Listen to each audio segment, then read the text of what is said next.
Well, hello everybody, welcome back to my channel. I am Phoenix, and today we're going to continue with some more Phoenix Wright, a Turning Spirit of Justice. The last time we have completed episode 3 of the Wright of Turnabout. And now we'll be going to episode 4, Turnabout Storyteller. Let us begin.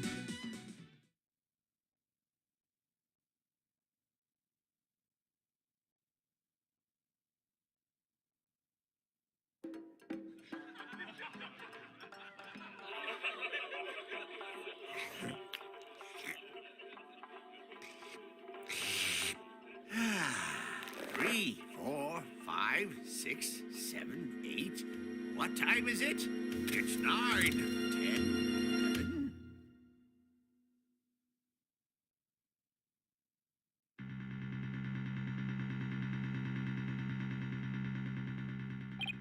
Shisho's dead? No, do you think he did it? Oh no, if he did, then what do we do? Hey, police are together. Don't worry, I have an idea.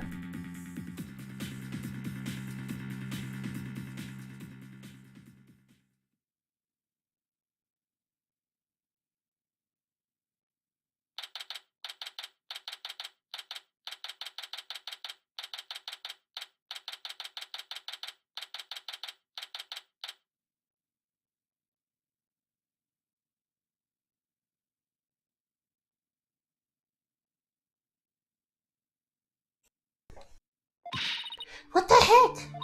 Who brings a defender of his own trial late? Plus, the request was so last minute, I didn't even have a chance to talk with my client.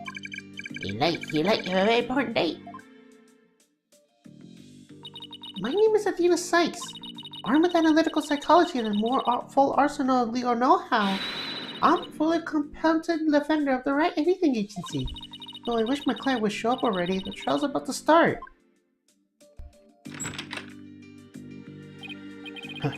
It appears we made it just in time. Where have you been? The trial's about to start, Simon! You needn't get so worked up, Athena. His boldness can wait. There's no way he'll wait for me. And besides, why would I want to start out with the wrong foot with him right off the gate? Dealing with such matters is part of being a lawyer, if I'm not mistaken. Yeah, well, covering your lateness is not. Still but a rank amateur, I see. This is Simon Blackwell. You may not look it, but he's actually a prosecutor and a psychology specialist. He and I go way back. As for our shared speculation in psychology, we're both disciples of the same person, so to speak, and he's kind of my senior, I guess. But twisted sense of humor and no, I wish he stopped treating me like a child all the time. So, we're a Wright don't know and Justice don't know. Mr. Wright is our brother, and Apollo's helping Trucy with her magic show. Didn't I tell you? Then what? But neither one of them are here, leaving you to take this on alone? Yep. He caught. Call Wright on the back. It's not too late. Oh no, not too late at all. He would only need to know how to teleport. Very well. Then I shall settle for Justice don't know. Go grab him by the horn and drag him here. Apollo's literally in the middle of a show, Simon. I don't want to admit it, but I got what it takes to take on the case. Just leave this to me and go watch from the gallery. As your defense derails in spectacular fashion. No, as I win the heck out of this trial. Are we okay? Promise, so wipe that look off your face already, will you? Anyway, I take it the guy behind you is... Yes, he's your... He's asleep again. Oi, Bucky, wake up. Oh.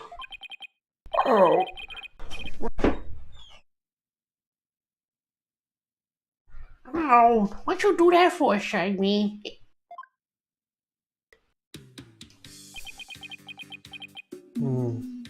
Bucky. Who's this yellow chickadee? He is your lawyer, as it were. I say she's more green than yellow, however. Lawyer?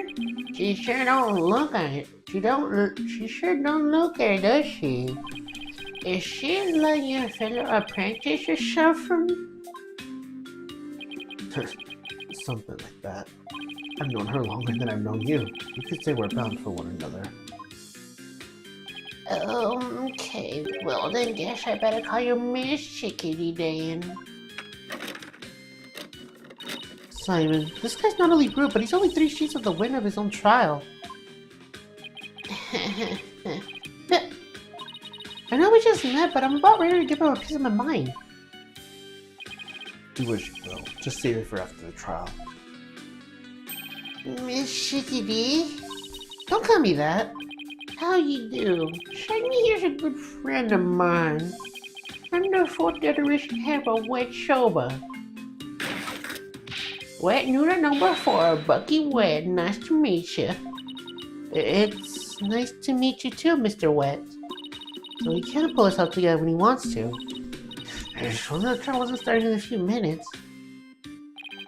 Having been accused of the murder that only occurred yesterday, I'm afraid it's taking a toll on the poor boy. And you happened to be there to see what all happened too, right? They said they found a Rakiku Storyteller murder in his dressing room? Indeed. The victim, Master Storyteller Tafu Tornado, was a longtime patron of Wet Soba. Master Tornado has been looking after Bucky ever since Wet Noodle number 3 passed away. I see, so the victim was kind of like a father to the defendant, huh?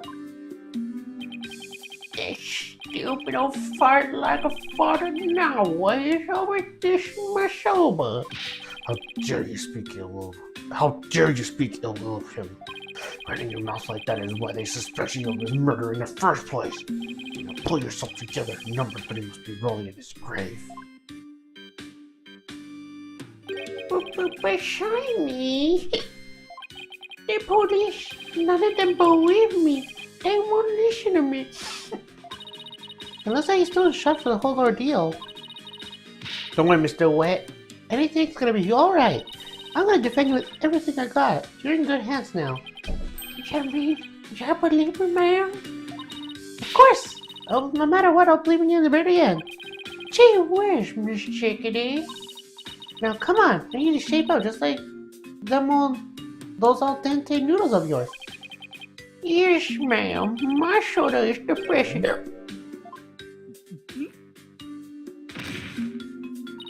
Mr. Wet! Bucky, you great big pillock. How exactly do you know this guy? I used to frequent Wet Soba. I still do, in fact. So I know him since he was a lad. That's why his father and Master Tornado are always so good to me.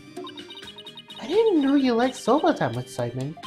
I wouldn't expect one such as you who eats each slap between slaps of bread to underneath a delicate taste with its subtle textures imparted by buckwheat flour.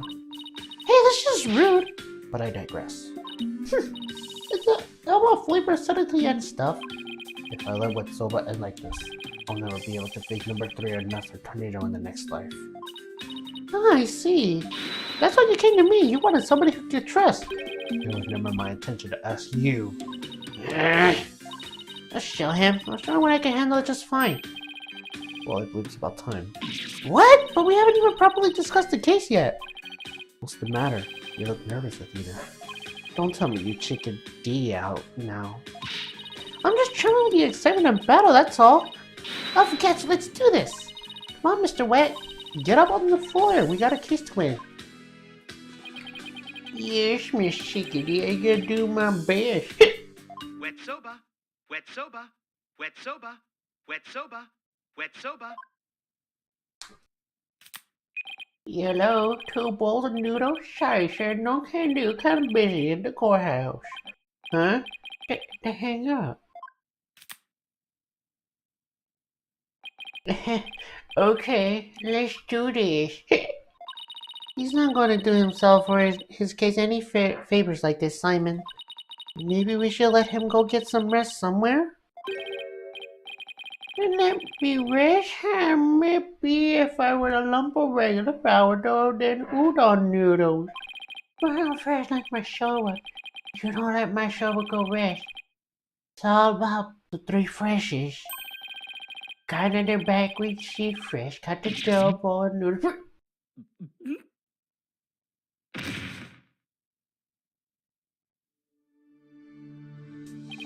He blacked out.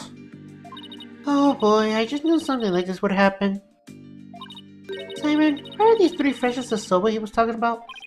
First, buckwheat seeds or grows are ground to make buckwheat flour.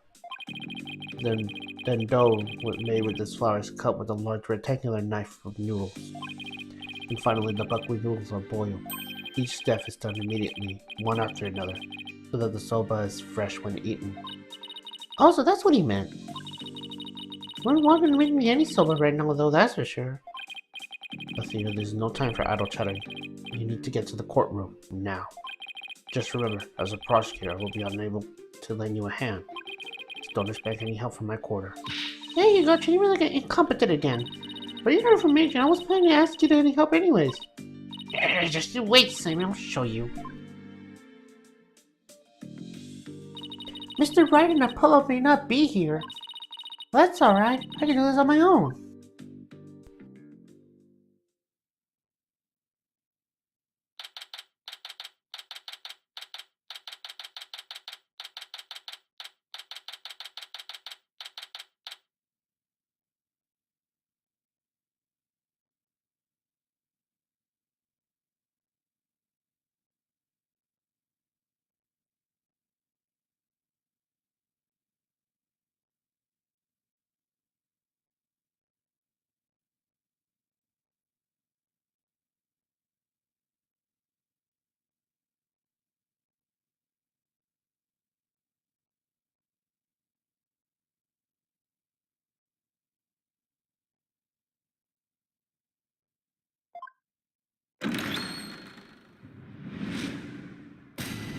Alright, let's do this. Court is now in session for the trial of Bucky Went. The defense is ready, Your Honor. The prosecution is fully prepared, Your Honor. What's this? No prayer this time, Prosecutor Sanmari? That is correct, Your Honor. To expedite the proceedings, I completed them beforehand in the lobby. Well, there's no bug you. By the way, what brings you back to this country?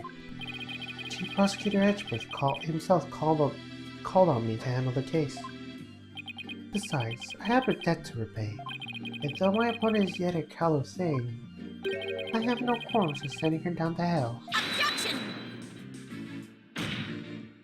If you have a score to settle, it's with Apollo, not me. And more importantly, I am not a callow thing. I'm a qualified and capable attorney. And what is this? And what is that yellow attire? If not proof of immaturity, you small spring chick. Now, Caesar shows chirping. Now, Prosecutor Sanmari. She is still only a teenager. Please go easy on her. Great. Now even the judge is giving me the kid treatment. Very well. Can we begin, Your Honor? Yes, I suppose we could. Now, the Prosecutor Sanmari, please give your opening statement. I'll show them what I can do. He's entirely underestimated me. Certainly. The last rites of the victim commence. The incident is believed to have occurred at around 4 p.m. yesterday, May 12th, at the Storyteller theater called Kuru Te. The victim was a great master of the Tornado School of Rakugo, or comedic storyteller. His name is Tafu Tornado. The scene of the murder was a theater dressing room. It is accessible via the staff entrance hallway and has an inner and outer sliding door.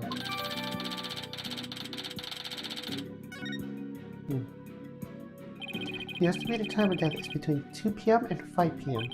The cause of death is suffocation, though how the victim suffocated is yet to be determined. The autopsy found nothing unusual in his lungs or stomach, and there is no murder weapon. I will now submit the incident report to the courts.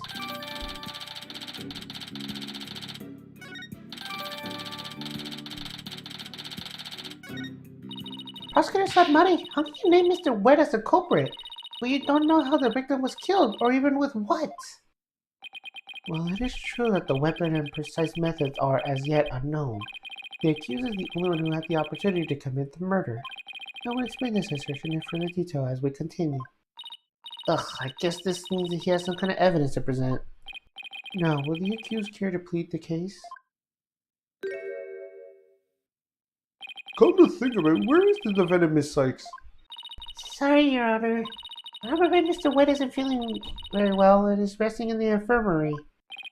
Surely it's the lack of clear conscience that impedites him from facing this court.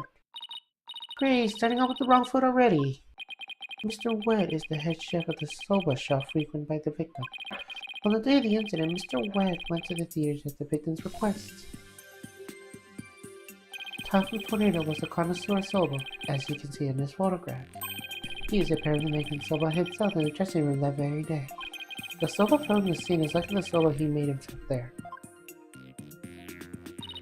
Liking soba is one thing, but making it in a theater dressing room is a bit much, no? Master Tornado was surely a passion for soba, didn't he? But a man like that to be murdered by a soba chef is simply unthinkable. And yet the accused had ample motive. For the victim's safe, he discovered a deed to the accused's shop. Mr. Wet was to inherit wet soba when he lost his father recently. However, it's believed the victim stole the shop's deed during the transfer process.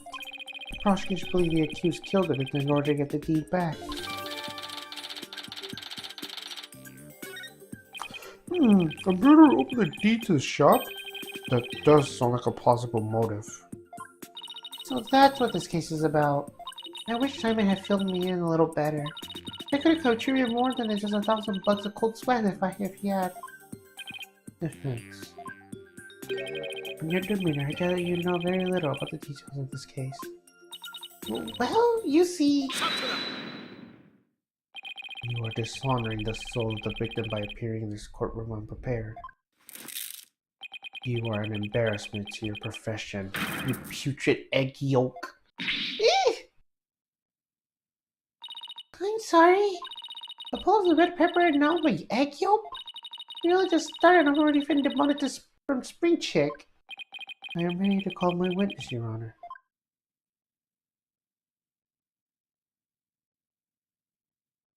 Let us listen to the words of one who was presented when the crime was discovered. Someone was there when the victim's body was found? Very well. Witness, please take the stand.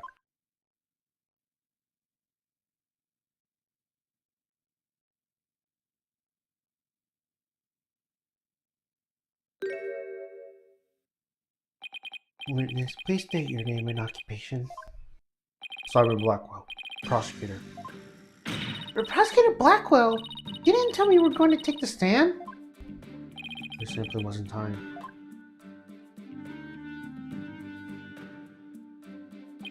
What a shame, Prosecutor Blackwell.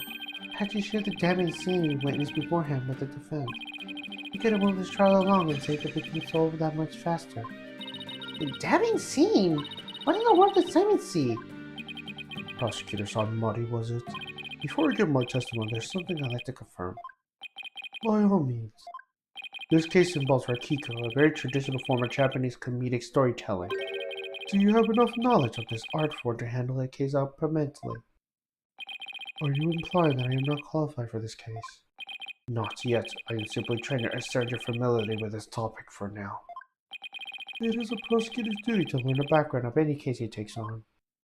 I did some research of Rakiko last night and have grasped the overall idea of it. How much do you possibly grasp in a single night?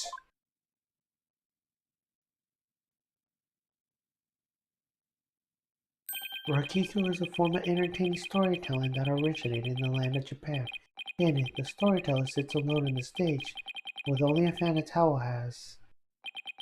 And the Rakiko artist tells long, whimsical stories, giving each character a distinct voice.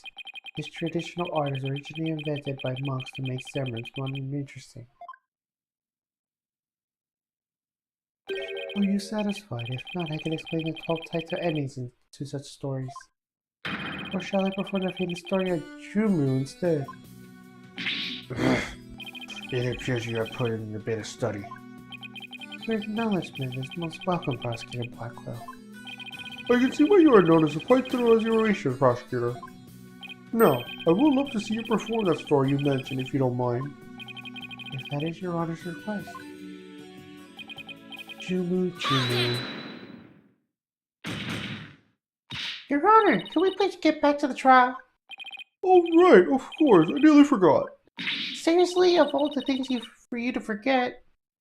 Now then, back to the case. Prosecutor Blackwell, please tell the court what you witnessed.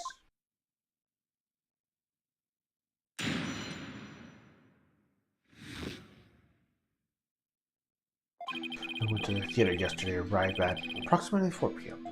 I went straight to Master Tornado's dressing room to say hello. Bucky went into the dressing room afterward, only to come storming out a while later. Master Tornado's student disciple Uendo apparently then entered the room soon after. That's when Uendo discovered Master Tornado's body. Now wait just a minute here, Prosecutor Blackwell. With testimony like that, you're apparently accusing Mr. Wet of a crime. All I can do is state what I saw. I can't help how it appears. But a qualified and capable attorney such as you should be able to dispatch with him, right? Well, yeah, duh. Alright, I guess I better start by getting all the info out of him as I can.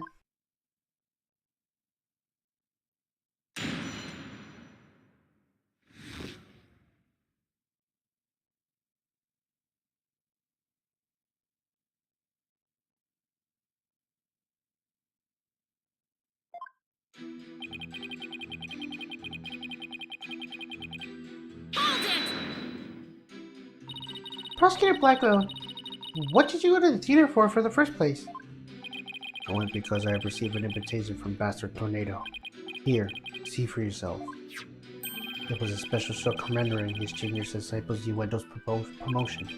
There was also an occasion to announce the boys' succession in the stage name of Uendo 2. So what exactly does it mean to succeed to the stage name? You really don't know, don't you? In the performing arts, the name succession is when the artist inherits a predecessor's name. I see. So there was another Uendo Rakiko artist before and the disciples succeeded him, huh? Now what exactly did your invitation say? It contains a simple letter of salutations and an outline of the show's program. Oh, it appears Typhoon Tornado is going to perform Toki Soba or Time Soba. He's famous for his masterful penetration and eating soba, using only his fan as a prop. And Uendo was to perform Soba Sai or Soba Gun. Soba seems show, I see. It appears you know a thing or two about Rakiko yourself, your boldness. The first to perform was the senior disciple Geru, followed by Uendo, and lastly Master Tornado. I see. So that's why you happened to be at the Storyteller's Theater yesterday. What happened after you arrived?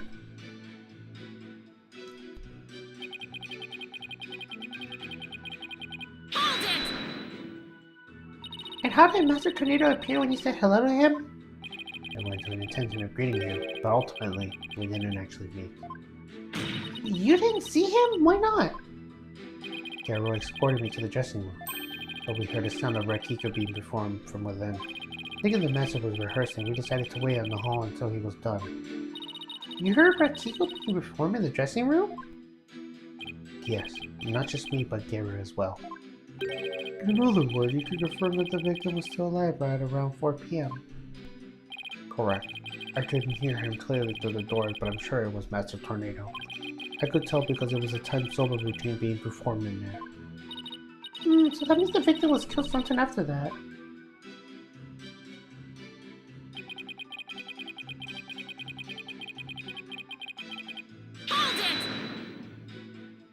Please tell us in detail how Mr. Wet appeared at the time.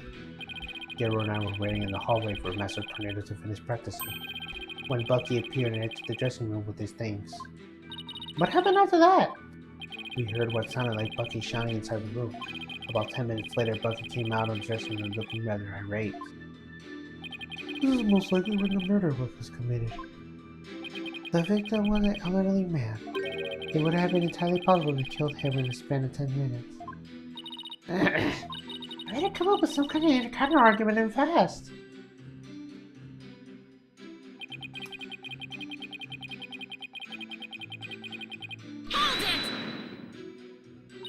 What do you mean by apparently? Didn't you see him go in? No, I couldn't.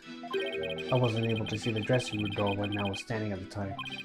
The girl was right in front of me, so I'm sure she saw it all. I see. And when do you suppose Uendo went to the dressing room anyways? He has just finished his routine, so he just made a poetry call. A disciple is to pay the master respect right before and after each performance. And all disciples are expected to do this? Yes, it's common courtesy among Raikiko artists. I see. Could you tell us what happened after Uendo went to the dressing room?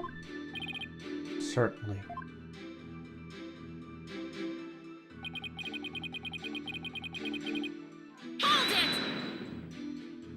And how did Uendo act at the time? Uendo had been in the dressing room for 2 or 3 minutes. We heard a scream from inside the room and Uendo came flying out. Did you hear any signs of a struggle at the time? No, just Uendo's woeful scream. I see. Well done, Prosecutor Blackwell. Your testimony has given quite a glimpse of the sequence of events. Thank you, Prosecutor Blackwell. And now, please allow me to summarize your testimony. While Prosecutor Blackwell and Gero were at the hallway waiting for Master Tornado, the accused came along and entered the dressing room with some item in tow. He was heard shouting from the time inside the dressing room.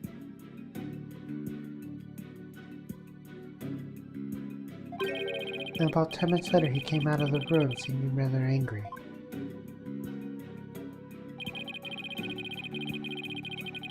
A short time after the accused had come and gone, Uendo Tornado went into the room.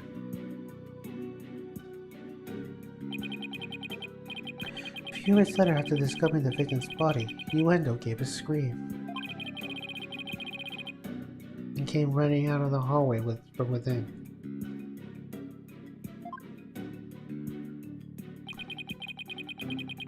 Prosecutor Blackwell and Gero went and then ran into the room and saw the body for themselves. From the circumstances, it is rather clear that the accused murdered the victim. This is a crucial testimony indeed.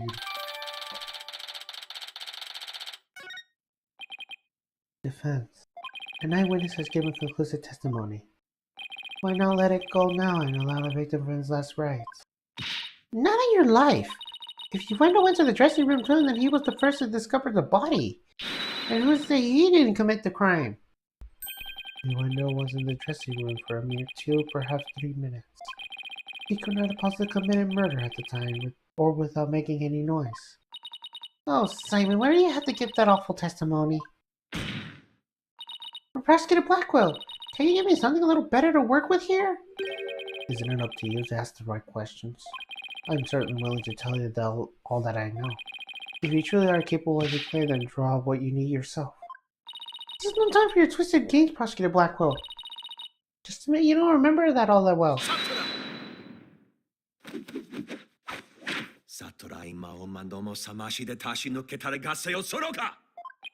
Prosecutor Blackwell, watching you collide with the defense like this, I can see why you are no prosecutor. Be God, witness, you shall haunt the sacred hall no more. How dare you treat me some evil spirit to be coercized. I'll remember this, you blackguard.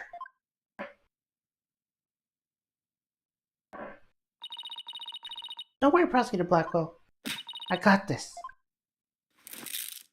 What I have in my way, he will not be the only one here to step down. You have boiled putrid egg yolk. Ew, I object to the notion of a gooey smelling mess. Prosecutor Blackwell's testimony was like the lowly opening out of the Raikiko show. He may hold the title of prosecutor, but this time he stood at the side of the defense. To restore balance at this trial, he would like to present the actual witness for the prosecution.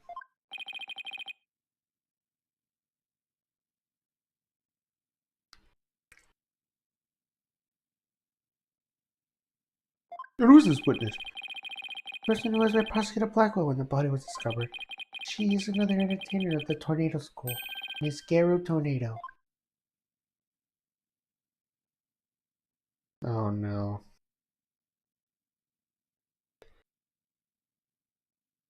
Boy, the internet had a field day with her. Please state your name and occupation, witness. Hello everyone, I'm here to represent the Tornado School with a twistity twist twist. In blue, there you have it, a stunning blue hat. It's me, the blue artist you all know, Gero Tornado. Just call me Kara, sweetie. I'm here, Balloon. Whoa. What a way to capture your audience attention. I dare say I can't take my eyes off those balloons. Jesus, Judge. Please tell me you're talking about the hat, Your Honor. Oh, Mr. Judge, I'm so glad you liked my performance. Would you consider joining my fan club, pretty please? Oh, absolutely. And please save your bad boy for after the trial, Your Honor. Anyway, Kiru, I can't help but notice you seem awfully cheerful for having just lost your master.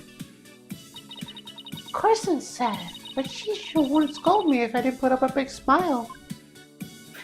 Never show sadness. Smile, smile, smile with a twisty twist, twist. And bloom, there you have it. One gorgeous cake. I see. I guess entertainer's gotta do what entertainer's gonna do. No blue marks worse than the Roadcraft test, all I saw a severed monster head. Carrie, you're absolutely a balloon artist. How did you come to be a member of the Rakiko school? Well, my late father that is, was a Rakiko artist, you see. So I joined a community school to be just like my daddy someday. See, my father and I also must receive show. Our master, but that bucket wet. Oh, how could he? I want to see him pay for what he has done as quickly as possible. Your distress is utterly understandable, and my condolences for your loss.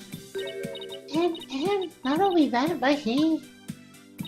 You have more to say about Mr. Wet? Every time he comes to deliver soda, he yells at me. He always tells me to get away. Is there any reason why he would say such a thing to you? He says the smell of perfume will get in his soba and ruin it. Like, how can he say that? This is a great sin. How very rude of him. I don't blame you for being upset. Excuse me, Your Honor, but don't let Akira's balloons bias your judgment. Mr. Wet hasn't been proven guilty yet, remember? It will be interesting to see how long that fire of yours will last defense. Now then, Kiro, please share the truth with this court. Yes, Garo, your testimony, please.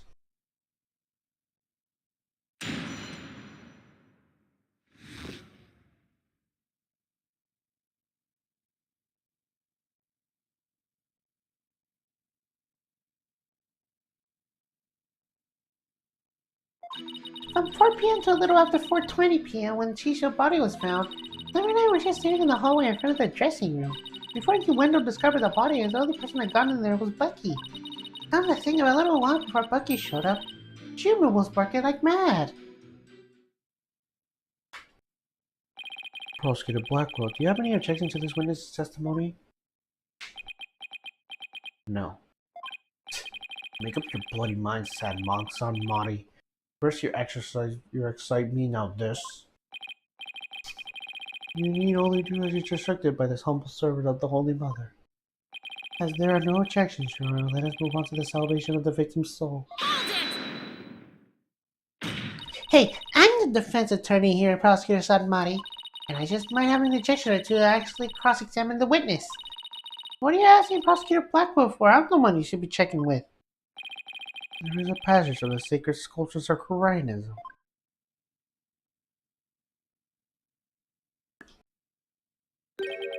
To stir the wind is beyond the power of a spring chick. In other words, the experiments are useless.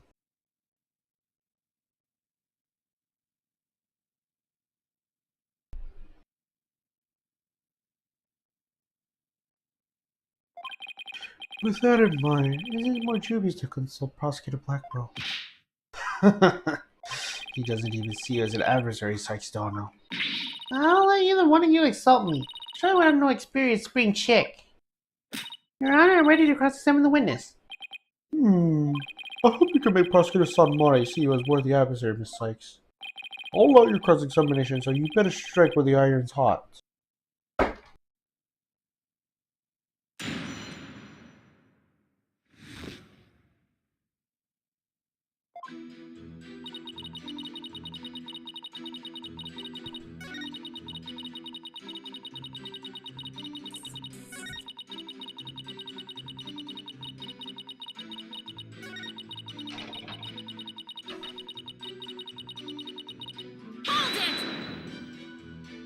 Jumu? It's my doggy. I keep it in my theater. Let's see. Get the twistity twist. Blue, there you have it. My cute little Jumu. He's kind of creepy looking. Oh, but he's a really, really good boy. And why was Jumu barking? Do you think it's because he saw someone suspicious? If so, then we have a new suspect in this case. Now why was he barking again? Oh, I remember, because it was time for me to feed him. I went to his yard and gave him some food. Couldn't somebody have slipped into the dressing room while you were doing that? Nope, the door side of the yard was wide open. You would have seen it if anybody went to the dressing room. Prosecutor Blackwell, come down for a sec. Come down to the stand for a sec, please. How many times must I do this? You saw what Jiro was talking about, right? Why didn't you mention it before? I can't be expected to remember every minute detail. Well, remember them now, please. Did Carol go out of the yard? Yes, I remember that she went to feed Chibi. But I saw her looking towards the dressing room quite frequently as well. Do you recall anything else? It looked as though she was feeding the dog a great quantity of dumplings or something. Jima couldn't finish them all, so he buried the rest in the corner of the yard. That's about all I can remember.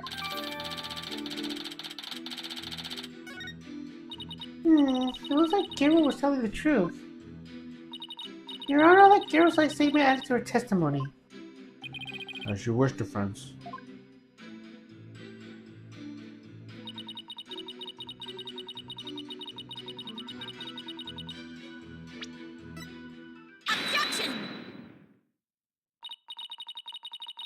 So you able to keep an eye on the dressing room while you were out of the yard? Is that correct? That's right. The doors out of the yard was wide open. Sorry, but that makes zero sense. Take a look at this diagram for the backstage area. There's a clear contradiction between this diagram and the witness's testimony. I dropped my controller. Oh? I'm afraid I don't understand, Miss Sykes. This point of what contradicts the witness's testimony. Take that! Carol was at the yard near the doghouse. Prosecutor Blackwell even saw her there. While she was out there, the door of the yard had been left open. Oh, I see. Yes, if the door of the yard was wide open, as Carol said, it would have been blocked her view, making it impossible for her to see the dressing room. What? No way! But even if there were admittedly a few moments Carol was not keeping watch, how much would that really affect this case? It would greatly affect the case. When the spot Prosecutor Blackwell stood, he couldn't see the dressing room door either. Anyone could enter the dressing room during that time without being seen.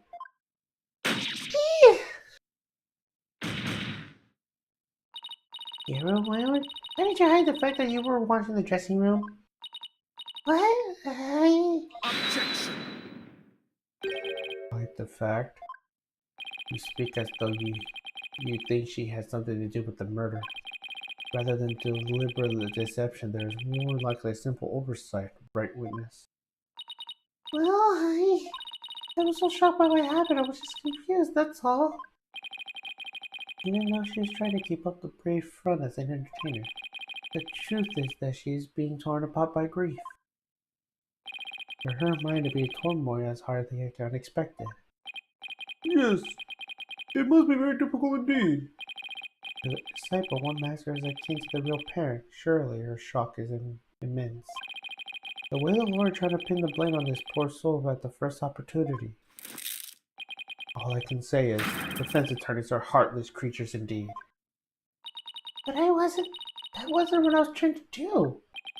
Is it beyond your comprehension, defense? Your unskilled argument is scarring this witness even further.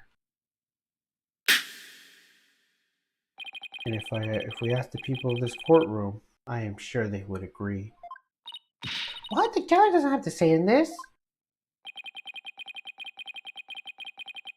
Are you afraid to find out if they... Are you afraid to find out if they think ill of you? Or that perhaps you are in the wrong? Listen to them now with the keen sense of hearing you are so proud of. He's right. That was harsh. You didn't have to go that far. I'm kind of sorry for the witness. And why is the lawyer's outfit so yellow? No, I was just trying to find the truth. Why is the whole gallery starting when prosecutors on Marty? The people understand. They know what is right and what is wrong. Uncle's still in training, is he? Why is she all over herself? I hear the voices of the gallery. I can hear the voices in their hearts. It's so intense. I feel so alone here, fighting by myself.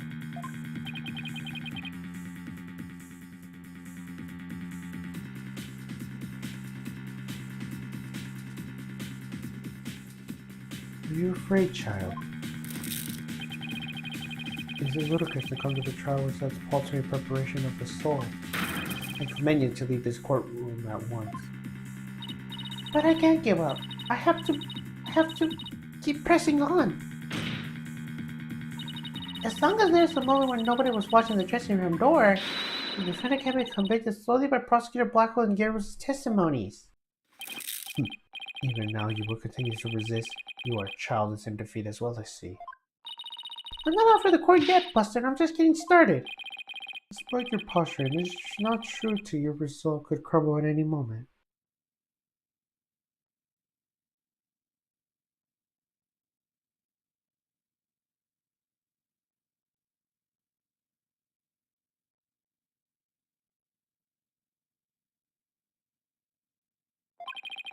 With but a little push, you will surely succumb to despair. A little push, such as wishes piece of conclusive evidence. Conclusive evidence, huh? That is correct. We found a critical piece of evidence at the scene of the crime. The victim's dying message was clearly implicates the accused Bucky Wet.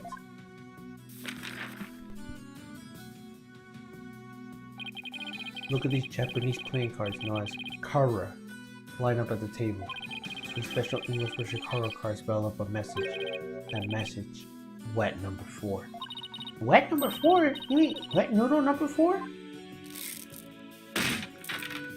Yes, wet noodle number 4 as the 4th head chef of Wet Soba has it. This message points to none other than the accused Bucky Wet.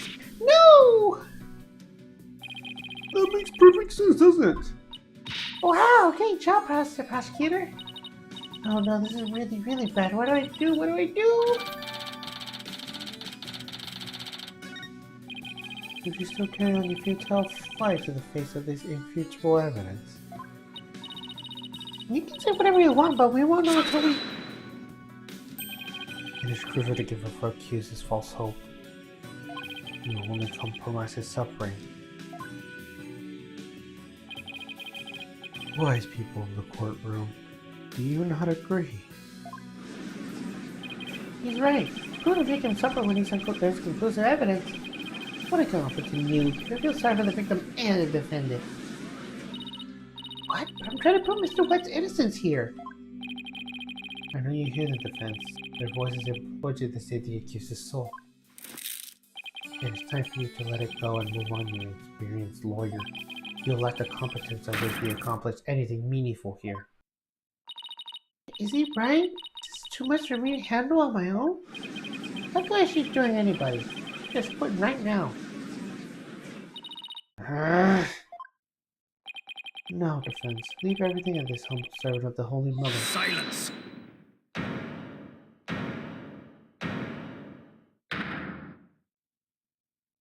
Just try to use your keen sense of hearing against it to manipulate the trial, Athena. What a cheap trick for the supposedly holy man. Simon! And you, flop-doodles of the gallery, can a man watch a trial in peace? This inexperienced amateur is about to turn this trial around. Does that prosecutor really think she could turn anything around?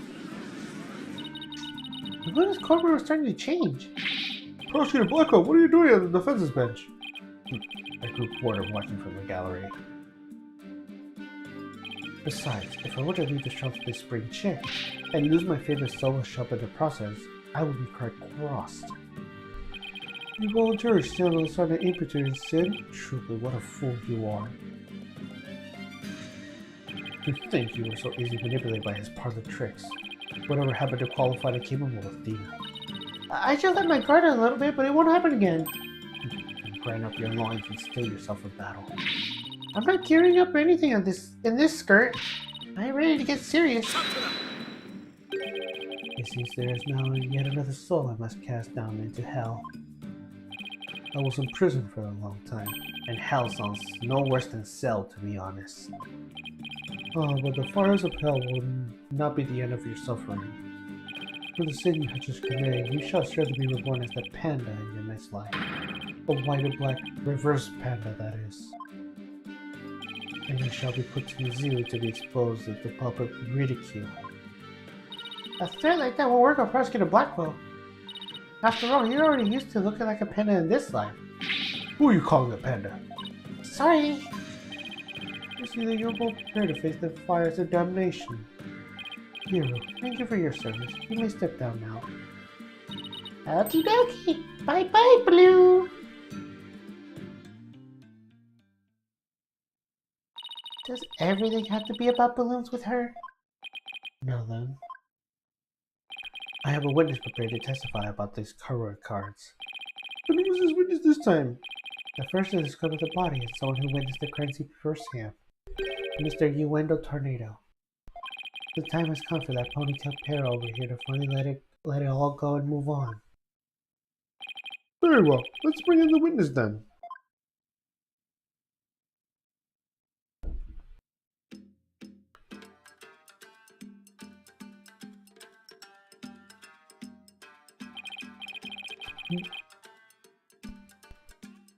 Witness, please state your name and occupation. I'm from Rakiko Storyteller Uendo Tornado. You know my performances are worth watching. I surely watch my words. I wouldn't want to say anything thoughtless and get arrested.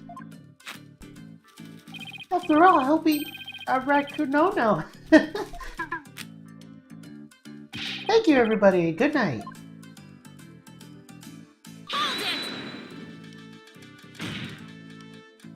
You can't leave yet. You only just introduced yourself.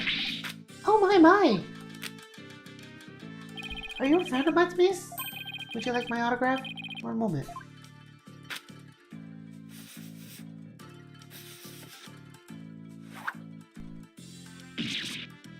Ow! What do you think you're doing? No need to stand on ceremony. My fan deserves a fan, after all. A fan for a fan. Nice one. Oh, why innocent Simon? How are you this fine day, sir? Quite a dealie in the pickle we found ourselves in, wouldn't you say? I don't believe we ever seen you talk quite so much, Uendo. Never performed in a place like this, you know. I got butterflies here, can you see? I always get the weird ones.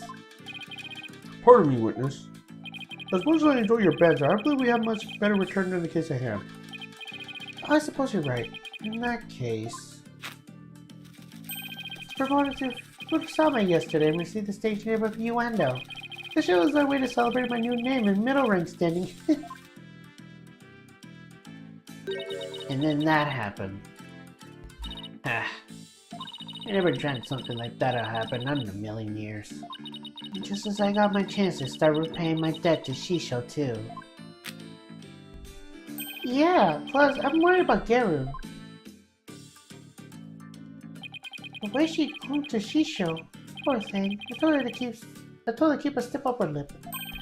Stuff like rigor mortis.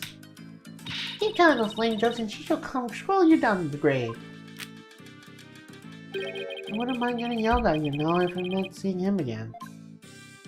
Uendo, please, as charming as your fictitious characters are, this isn't a Rakiko stage. Let us share your testimony then, witness. Tell the court about the evidence left at the scene, the proof of your accused's guilt.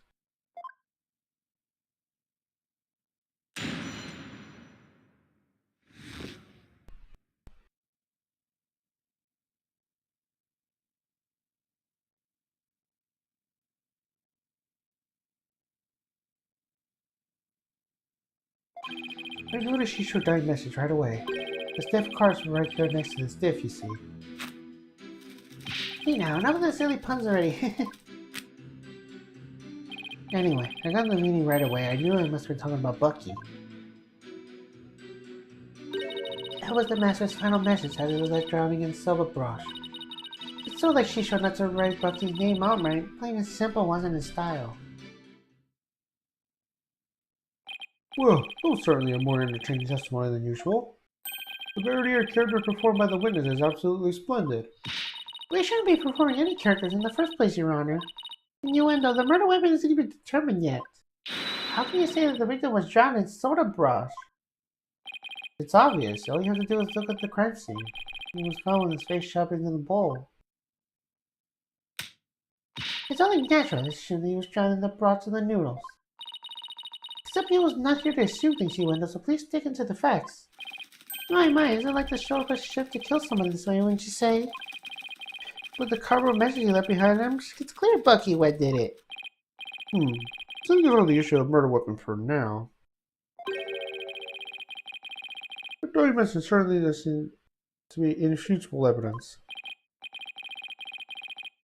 Indeed, it proves the absolute guilt of the accused. Yeah, I gotta admit I can't see how that message could mean anything else. Bucky used soda for the deed, all to get back to the soda shop deed.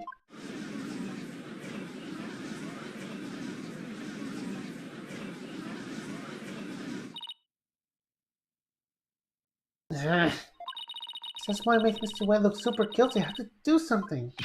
That's his conclusive evidence. What a farce. What do you mean, Simon? What's this? I thought you said you weren't planning on asking me for help. I did and I won't, thank you very much. I must have found an inconsistency in the testimony. I better listen carefully and try to see what he found.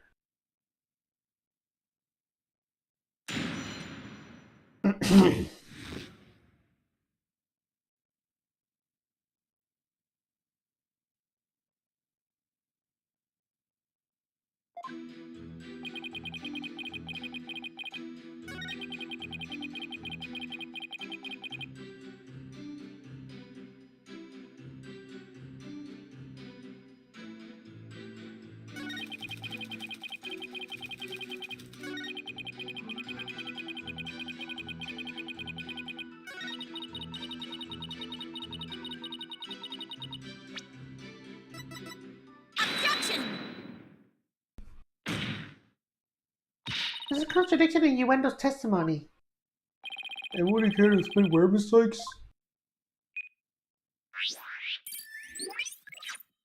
Certainly, Your Honor.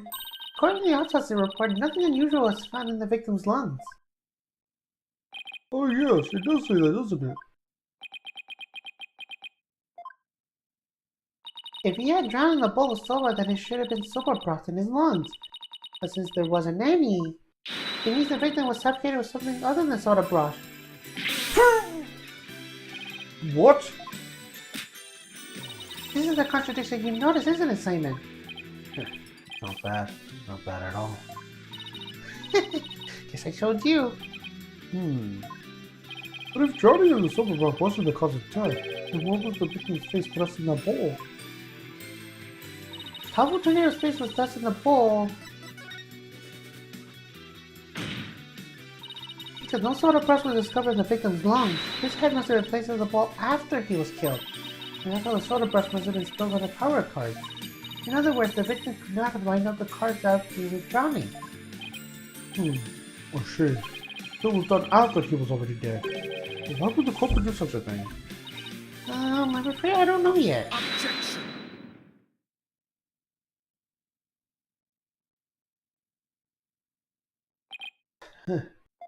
You bros with psychological expertise, yet you can't determine such a simple motive. My sights are level with the spirit of the absurdity.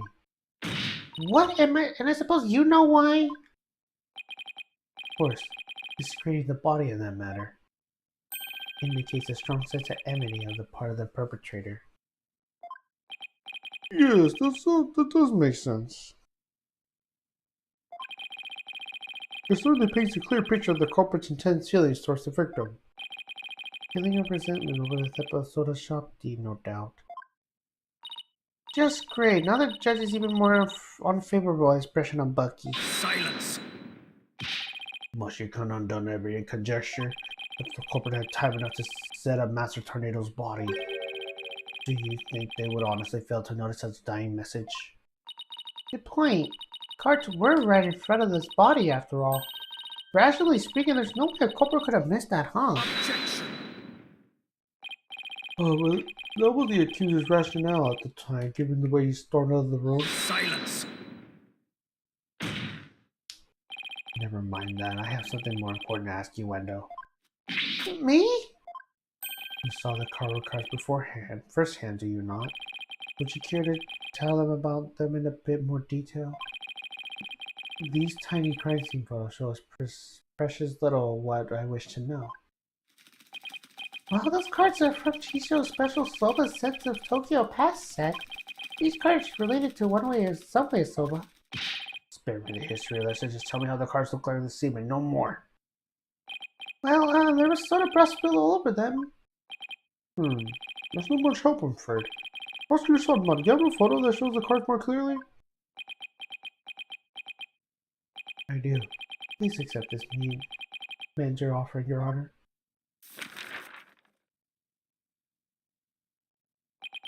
Oh my, what delightful looking cards! Well. Terry prosecutor said most conclusive evidence of parts should be a breeze with this. Huh? Don't tell me you haven't noticed. Don't be silly, of course I have. Not noticed anything, but I can't exactly say that now, can I?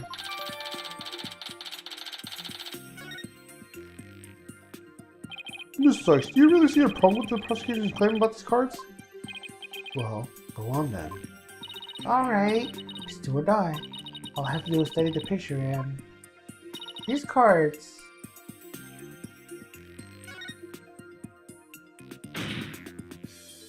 These cards are rearranged. Well, how can you tell? Let's take a good look at these cards, Your Honor. The answer is right in front of us. Where exactly are we looking at, Miss Sykes? Please focus the attention on the solar brought stains in these cards. The outline in these stains don't match up with the larger stain on the table. Oh, but you look at that, you're absolutely right. And? Please recall that the soda broth was spilled and got off the cards after the murder, when the victim's face is placed in the bowl. Yes, go on. By these stains, we can see that the culprit deliberately rearranged the cards after that. In other words, this message was altered in order to pin the crime on my client. What? Then, if we put the cards back in the original positions... We can restore the evidence and see who the cards are really pointing towards. That's true. Then what are we waiting for? Let's do this! All I have to do is rearrange the cards so that the stains match up. Let's see, what was this W originally?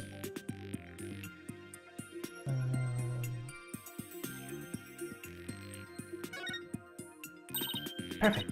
Okay, the H is next. Let's see, what was the H originally?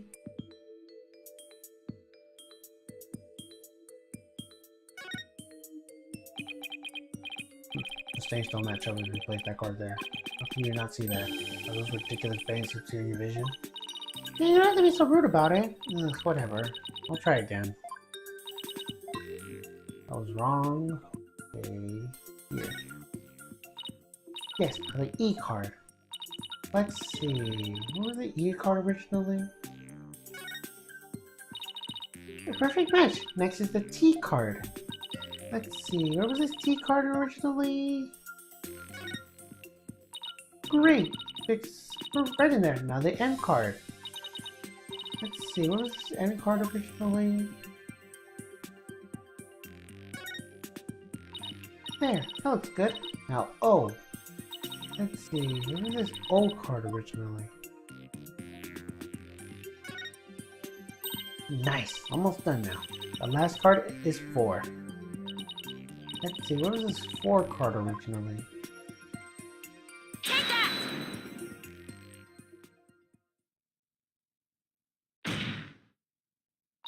So the message went number 4 was originally supposed to say Owen 4th.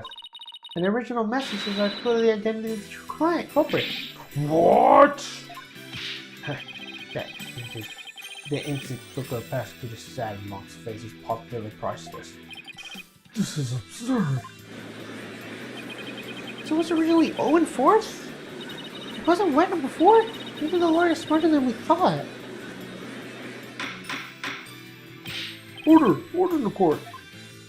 Well, I never would have mentioned that there were more of these cars than meets the eye.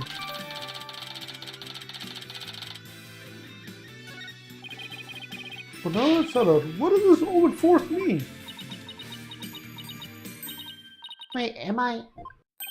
Who else is supposed to provide an explanation? Of course it's you. But I haven't thought that far yet. Change the cards around all you like, but if you can't explain what the message means, then it's as worthless as you are, defense. No!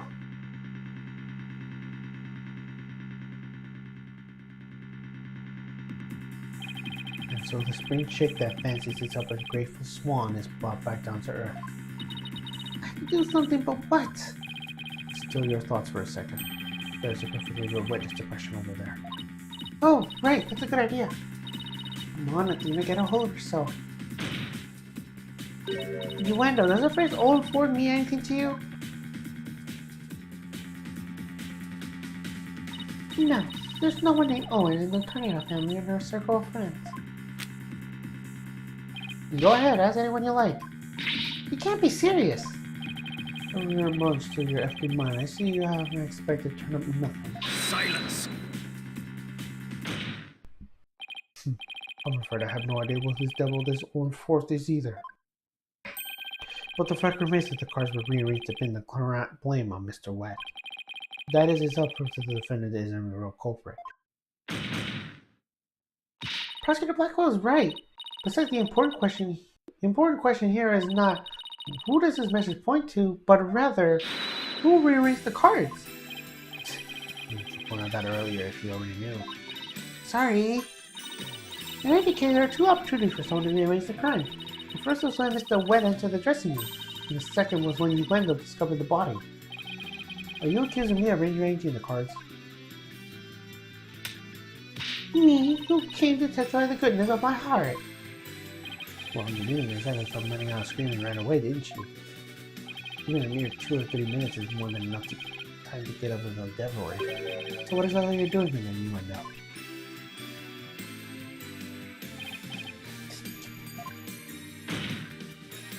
Put down the tea and spill up your answer.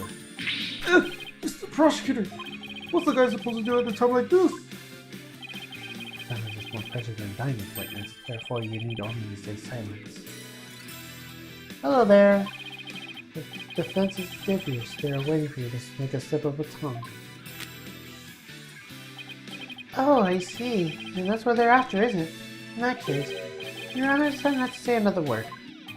Very good. After all, your right to remain silent is protected by law. Well, Prosecutor Blackwell, any other brilliant ideas you'd like to share?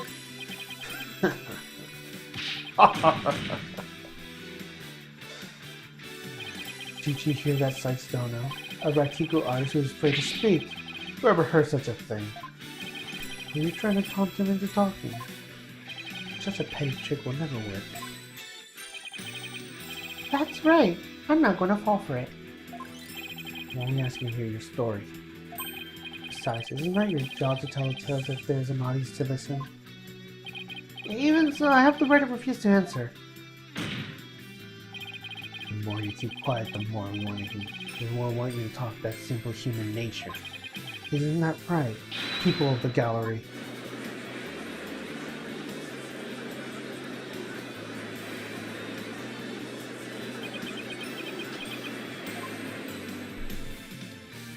Even with the wonderful audience in front of you, you still refuse to talk? If so, then perhaps you choose the wrong line of work, my friend. Are you saying I should quit? Because I'm not afraid to speak on my mind, I have you know. Oh no, never mind what I just said. It is scary to talk, it's absolutely terrifying. Right now, I'm a Rakiko artist, I must talk. I don't have ever show my face on stage again. Your Honor, I'm ready to testify. He did! He managed to convince Uendo with his power suggestion technique. Bully for you, Uendo. That's the real Rekiko artist should be. Hello. Alright, if the witness wishes to testify, then by all means, please do. To be turned by such an obvious ploy. What a man of weak spirit.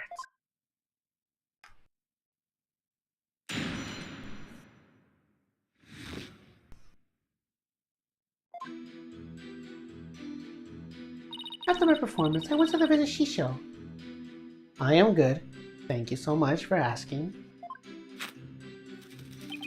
I called him to him from outside the room, but he didn't reply. When I entered the dressing room, I saw Shisho slumped over the table, motionless. From what I could tell, there not to be appearing inconsistency with the testimony. Appreciate it. Of course there isn't any, because I'm not trying to hide anything. Prosecutor Samari's right. I don't see anything that inconsistent either. But I did pick up some fake discord in Uendo's heart. Honor all you will like defense, but it is pointless. Your Honor, I believe there is no need to further deliberation. I disagree, Your Honor. I detect discord in his voice and in his heart. That is clear indication that Uendo is facing some sort of inner turmoil. Are you saying what I think you're saying, Miss Sykes? Yes, Your Honor. The defense would like to conduct a quick therapy section on this witness. Objection! Uendo, there's no need for you to submit this so-called therapy. It's fine by me. Resident Evil, I actually have the games.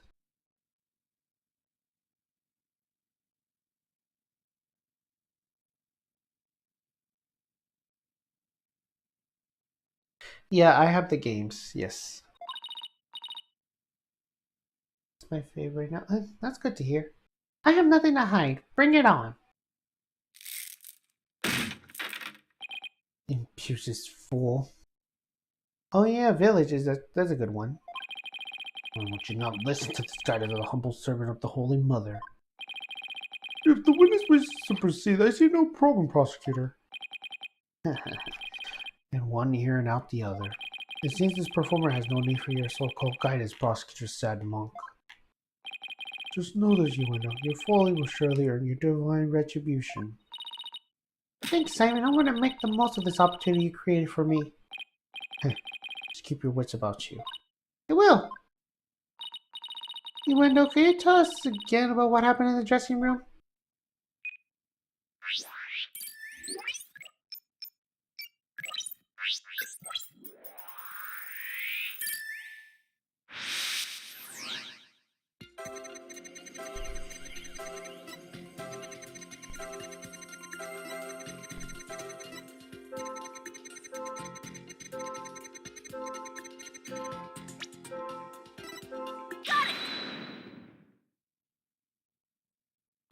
Uendo, I'm noticing something strange with these emotions.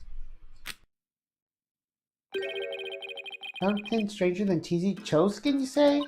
No, something strange with these emotions. How can you have heard something stranger with cheesy toe skin? I don't know, maybe it's me who has some cheese in my ears. Did he will afford to open up and swallow his cushions out of shape for a bad joke?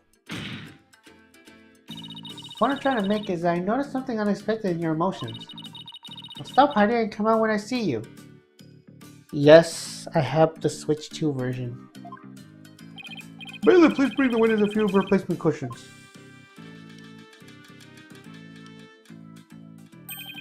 So what is this unexpected thing you noticed? Oh, come on, his honor said a few cushions, not a few dozen. Well, we all had a good laugh. Please continue, Miss Sykes. Who's laughing? Focus, Athena. Don't let yourself get rattled. When you entered the room and saw your master slump motionless over the table, you were at least a bit shocked, Uendo. Don't you think that's a little odd? Is it though? A lack of surprise means you were prepared to what you have saw. And I think I know why. The reason Uendo wasn't shaken when he saw his master's dead body is because know, I think maybe the reason you weren't shaken was because you already knew you would find your master dead.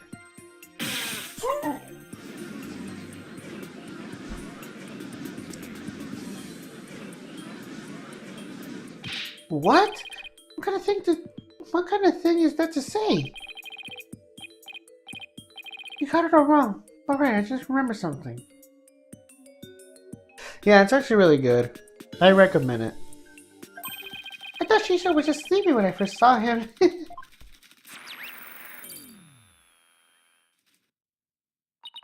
You thought he was sleeping? Sounds plausible, but... What made you think he was asleep? Well, he had his head and arms on this table and as if he was taking a nap. Oh, and one other thing. There's that note, too. A note? What note? Oh, you must be talking about this. It appears to have been written by the victim. Allow me to read it. Resting. Do not disturb. Yes, that's the note I saw. Just you two. After reading that, I wouldn't think Shisha was napping.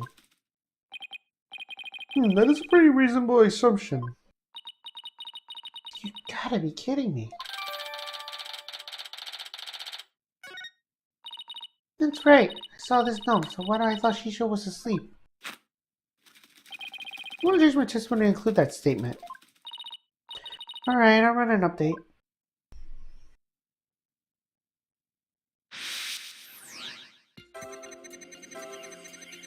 I say go for it.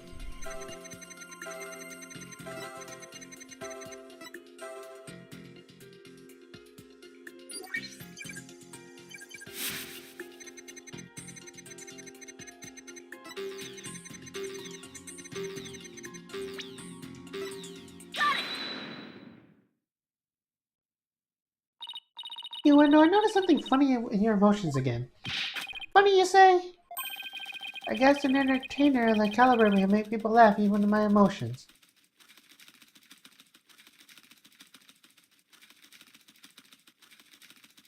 That's good. I didn't mean that kind of funny, I meant quite the opposite, actually. When you entered the dressing room, I sensed you suddenly felt anger. What I want to know is what made you feel angry all of a sudden. What? Let's see. Oh yeah, now I remember. Because I was going in and I whacked my little piggy on something. I wasn't on my own clumsiness. Wait, you mean you stubbed your pinky toe? Just a little bump on my little piggy. No big deal. Besides streaming, I just play games. It's embarrassing, really. More like he's hiding something. I better dig a little deeper. No need to be embarrassed, I know, but I'm afraid it's something we do need to look into. I don't really see anything you could stub your toe on. Is the area around the dressing room door in this picture? Maybe there was something there at the time. You know, what exactly did you stub your toe on? What an irrelevant question. You dishonor the soul of the victim with these unnecessary delays.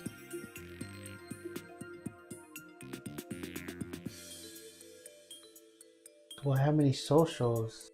I don't think so. You tell her. Really, you would stub your toe every once in a while. You really gotta fuss over every little small detail like this? Well, the thing is...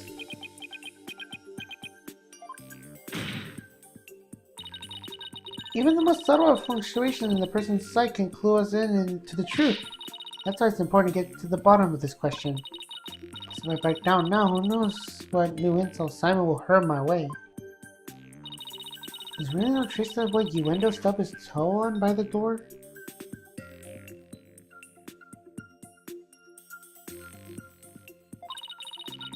What in the world might have been there then if it's not there now?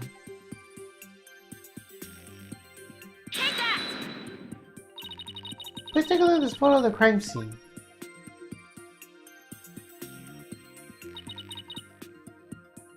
Did you see it? I don't really have any socials. There's one track that goes through from the door all the way across the room. Now that you mention it, I do see some traces of something being dragged. And the drag mark ends. There, at the TV. I guess so. It implies that the TV was originally by the door. I'm convinced that this TV is the object the witness stubbed his toe on. Well, you know, how about it? Yes, you're right. It was the TV. There, the noise level dropped again. Yes, I stubbed my pinky toe on the TV. But what of it? Why is it so important to you? The noise went down and it hasn't completely disappeared yet. Which means he's still hiding something. Okay, then let's try this tactic instead. You wanna know, why is the TV moved there? Shisho must have moved it when he could watch my routine.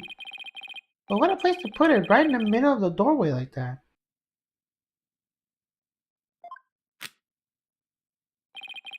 I didn't want to bump into it again, so I put it back where it belonged. Former stormtroopers can be viewed in their dressing room using the TV. That's right, it's a closed circuit monitor that closed circuit stage. I see. Now what? I can't find anything out of the place. I haven't got the noise level down to 0 sec.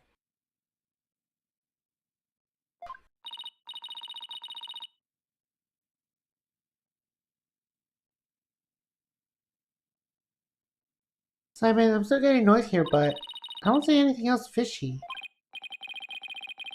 This is precisely when amateurs are such a bother.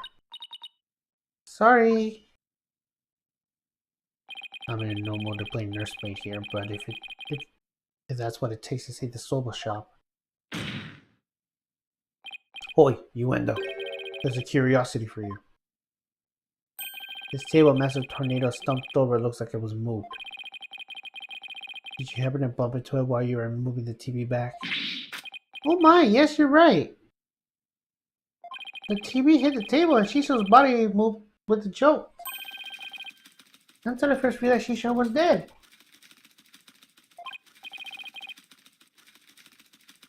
Oh, how scared I was.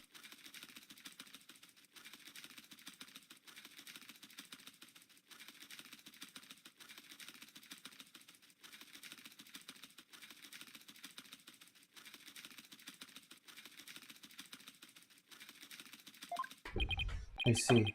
Thank you. We're finally getting a more precise picture of how the body was discovered. But I wager you need to put the spurs at Uendo just a trifle longer. Right. I can't keep asking Simon to bail me out like this. It's time for me to regain my footing and really stand on my own. You wanna know what you said just now, just discovering your master's death? Could you please describe all that again in a quarter detail? Alright. But before you do, let me just plug in the latest information. Oh, I did say I don't have any socials.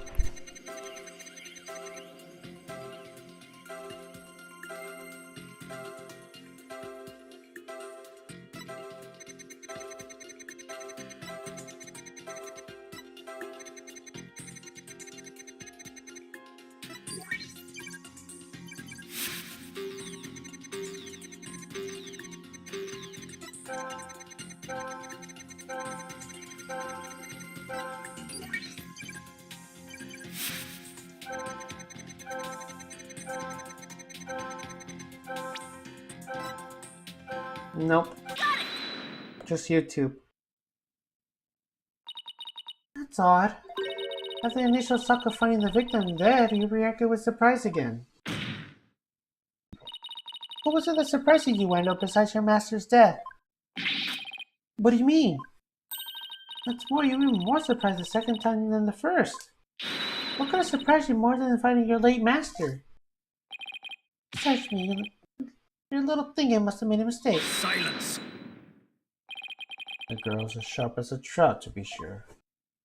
But her ability to hear people's emotions is absolute. Now, get to remember, Uendo. What was it that surprised you? That was a compliment, right? Well, No, we pushed him too hard and now he's mentally all over the place. His emotions are completely out of control. Out of control. Care to explain how that's relevant? You know how normally I listen to hidden emotions in the witness voice, right?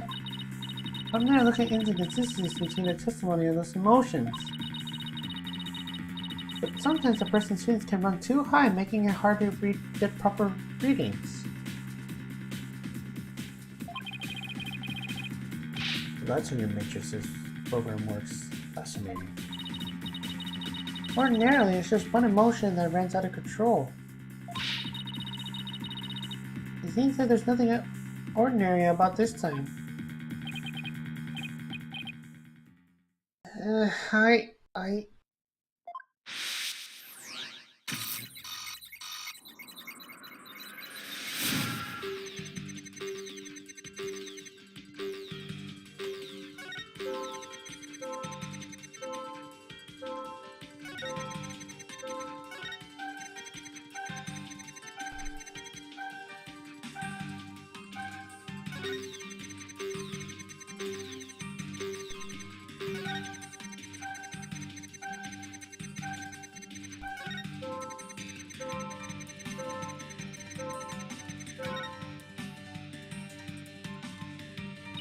knew it.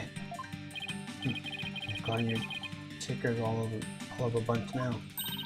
The window has multiple emotions running out of control at the same time. I've never seen anything like this, ever. How does one bring a situation like this back under control? I have to find the root cause of this tangled mess before I can treat him. I can identify what is causing this emotional rampage. Then I can probe L to dive in further. I need to point out what I think the root cause and hit probe X again. With this process, I can identify which is causing Uendo so much distress. That will help bring his emotions back under control. In that case, let's get started, shall we? Alright, I can guarantee success, but it's definitely worth a shot. Time to look at the root of the cause of Uendo's rampaging emotions.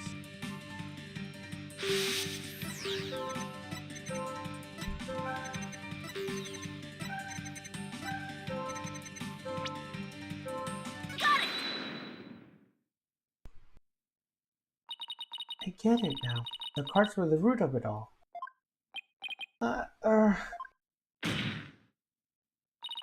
Don't try to deny it. You can't hide your feelings from me. The dying message that was left at the scene of the crime is what's causing your distress.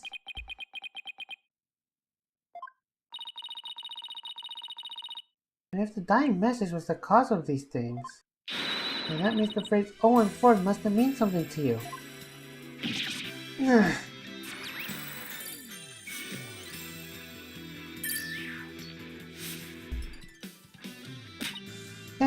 Noise level 0. Finally.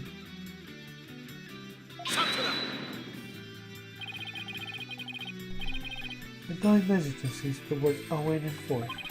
And neither of these two words have anything to do with the witness.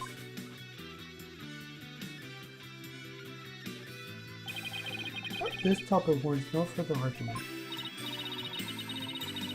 Sure, they might not have been seeing any direct connection between Uendo and the message. For now.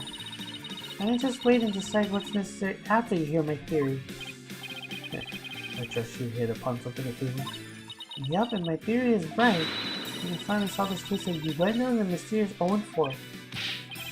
Oh, go on then. It always only the promise to be interesting.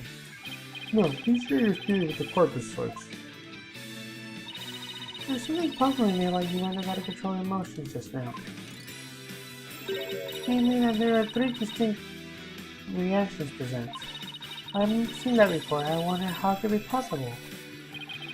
The conclusion of this meandering music of yours. Hold your horses, something there. So could the person flip between 3 distinct emotions in such a diversity like a switch? And I concluded that it was just possible.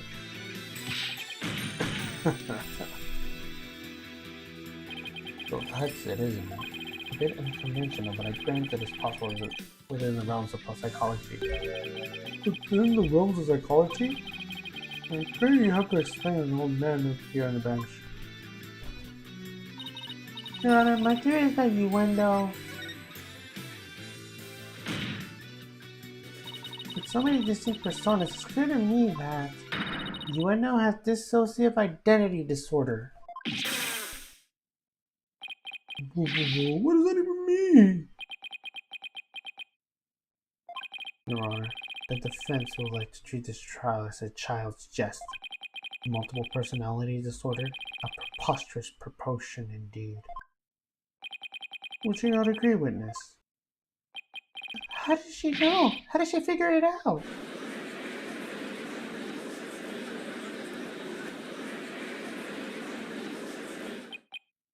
Punkaka!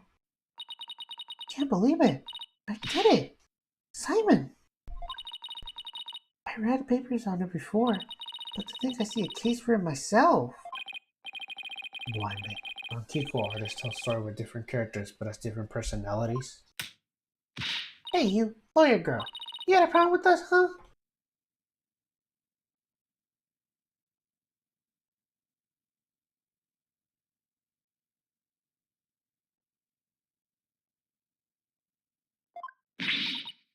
No, no problem at all. This is all very hard to believe, but now that we establish that the witness has multiple personalities, could each of them please introduce yourselves in the court? You went a tornado. I'm a Rakugo storyteller, as you know. Hello, everybody. Patches, the family jester here. Kisnagawa. Custodian. Is that all of you? Yes, that's all of us. So there are 3 personalities in total. You went up, Patches, and Kisagawa, huh? Well, Simon, what do you think now? You're one lucky duck. Just be glad there are dents enough to help you out. Can you just straight up say that I did it good? I did great for a change? You're free to record part of your self-defense, but all you have done is infringe upon the privacy of the witness. I couldn't disagree more, prosecutor. Now that we know there are 3 personalities, a new way for us to hinder accept the meaning of a certain piece of evidence has arisen. A new interpretation? Oh, I'm very curious. What is this piece of evidence you're talking about, Miss Sykes? Knowing what we know about Uendo's personalities, this now makes perfect sense.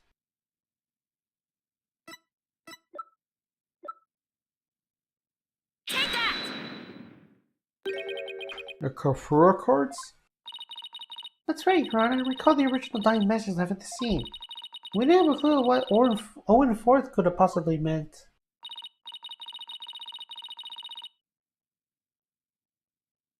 But now with the new information about Uendo's personalities, isn't it possible that Owen IV actually means secret 4th personality Uendo's, a personality named Owen? What? Pukanka. Uendo must have kept his dissociative identity disorder for us because he didn't want to be associated by anyone with that dying message. No, that's not why. He kept her disorder a secret for a different reason altogether. He'd been taking advantage of her affection to act out various Rakugo characters.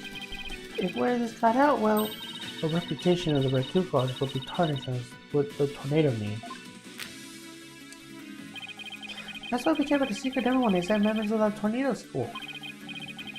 But really, there's no 4th personality. It's just the 3 of us in here. A plausible enough sounding story. It doesn't prove you could erase the cards, isn't it? But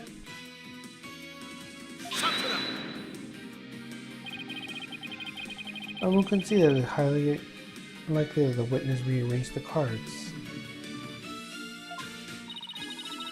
is Prosecutors on Money actually agreeing with us?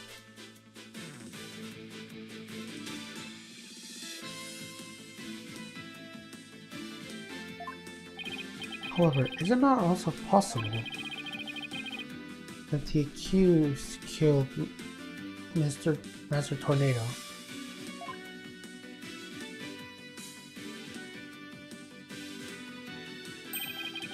He left the message in order to frame the witness.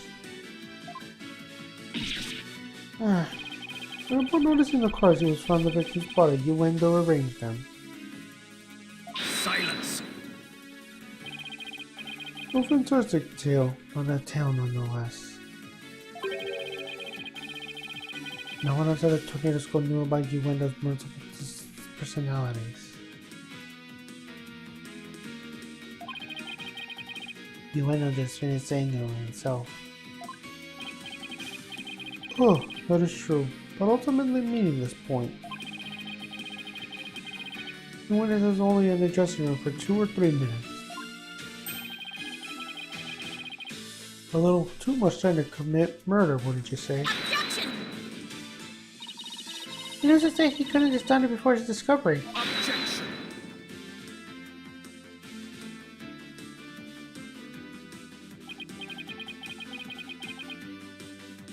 Oh, the spring chick memory of yours. Have you already forgotten Prosecutor Blackwell's testimony? Is that his testimony? No. They were escorting me to the dressing room, where we heard the sound of Raikuga being performed from within. Thinking the master was rehearsing, we decided to wait in the hall until he was done.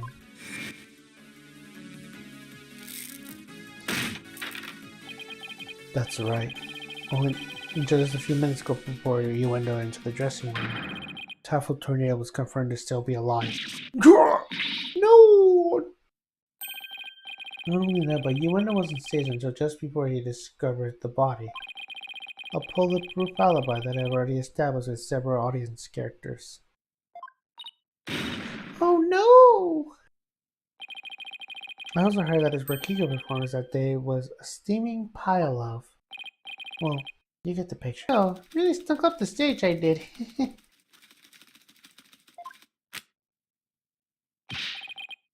And yet I have a perfect alibi. Indeed, why not land a coup de grace on the defense side describing your alibi witness? Okie dokie, Smokey.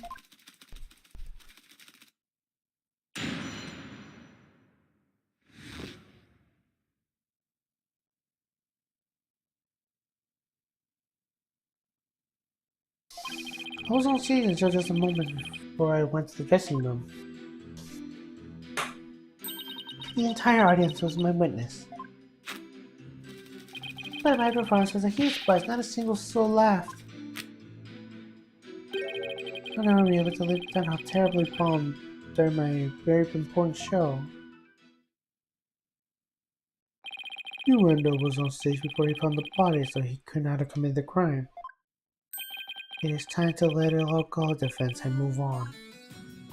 Well, get this, Prosecutor Satomori. The Wright anything agency never gets out. We fight to the bitter end. Allow me to say this once more. Let it go and move on. And allow me to say once more. I'm never giving up. Let it go and never! This is pointless. You should have taken advantage of this opportunity while you could, you foolish child. Your worthless convictions only serve to prolong the accused's suffering. If words will not sway you, then perhaps pain will. Oh no! Anything but this!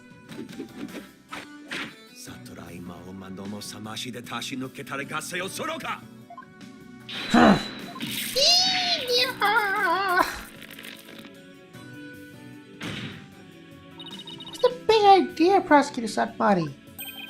That was but a small dose of punishment for the misguided convictions. Would you not have been more inclined to give up and instructed? As if! In that case, you must require another dose.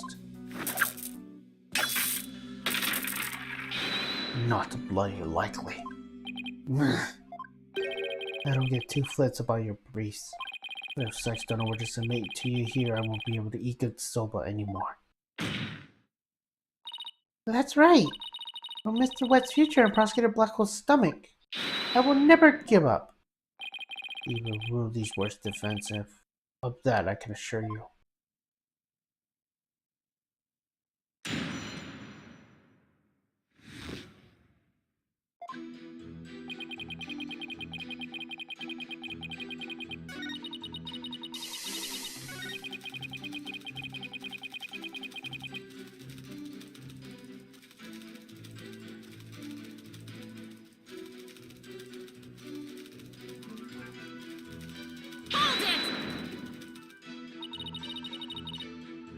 You have any idea what went wrong?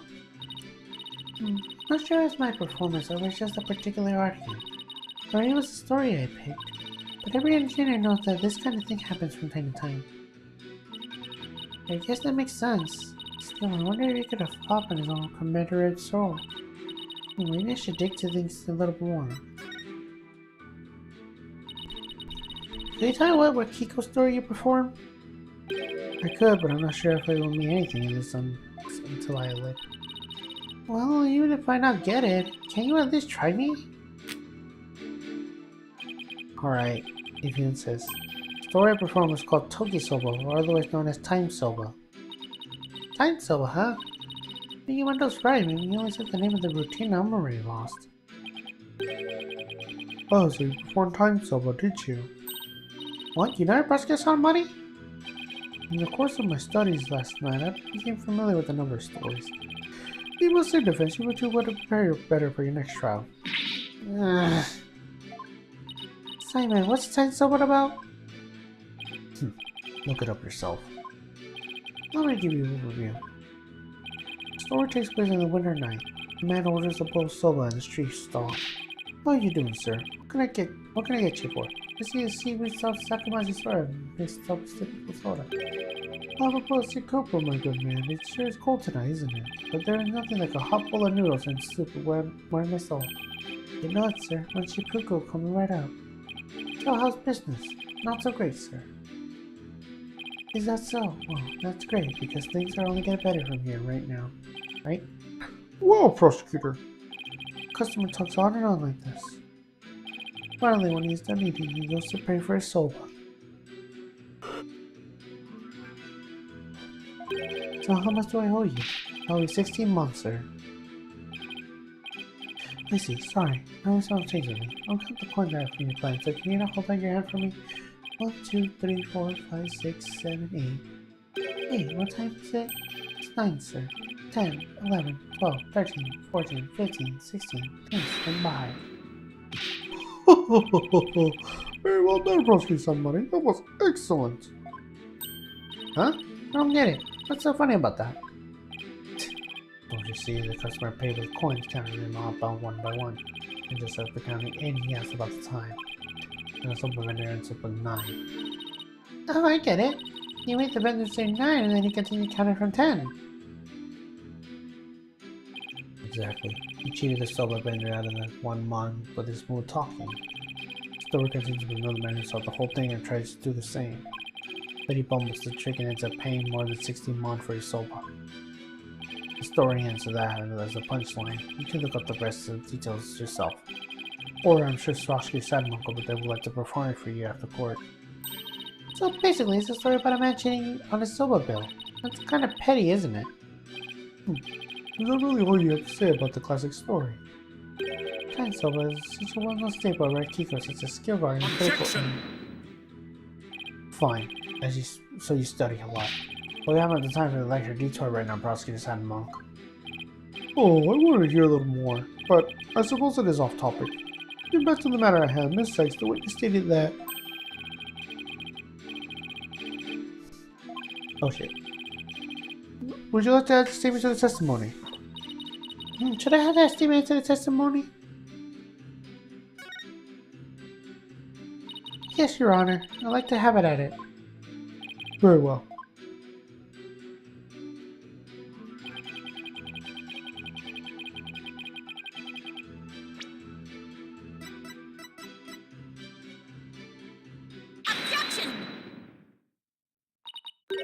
Wendo, is there something odd about the routine you performed? Odd? No, I don't think there's anything odd about it. But that's exactly what I find odd, and the fact that you don't think it's odd. Are we discussing the witness alibi in the moment, defense? The show's program is completely irrelevant. That's where you're wrong, Prosecutor Sanmari. The reason being, I contradict the statement the witness just made. You wonder, do you know what this is? No, what is it? This is an invitation of the show sent by Master Tornado to Prosecutor Blackwell. Clearly, the invitation is run down the show's program, which clearly states that Time Soul was to be performed by Master Tornado himself. No. You wonder, why did you perform the routine your master was scheduled to do? Well, see, the reason for that is... How do I say this? You see, let's say it was a prank? That's right, it was just a little joke, you see? I was trying to surprise Shisho by performing the routine before he did. I don't know if I'm buying that. Was doing the victim's routine really just for laughs or... Hey, didn't they have to hear Tank Silva coming from the dressing room? During Uendo's performance on stage? Seems like too much of a coincidence. Wait, can it be? What's the matter? You look like a hen of a dozen eggs to lay. Stop comparing me to birds! And sees this bird brain timidity. If something has occurred to you, then lay it out for us already. Don't bring in any assessment of those watching your performance. Okay, okay. I haven't done a confidence in his theory, but here goes. It looks like Uendo's alibi checks out, Your Honor, but even though he was on stage at the time, you're now trying to refute the crucial detail about this case. Are you referring to the Silva build? Are you referring to the Silva bill and man trying to skimp on the witness story? I'm not talking about the Rakuko story, Your Honor. Oh, I'm sorry. What are you talking about, Miss Sykes? What Uendo may have been trying to deceive us was that...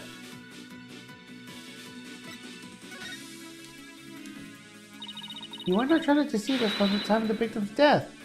What? Ugh. Objection. What gibberish. Prosecutor Block will even testify at the time of the victim's death. I know. But he only testified that way because he and Gero has been completely taken in. You mean by the Silva build thing? Would you please forget about the story for the second, Your Honor? I was deceived. Pray tell, how did Uendo manage to deceive two people while he was performing on stage? That's easy. All you have to do is use a certain prop in the dressing room.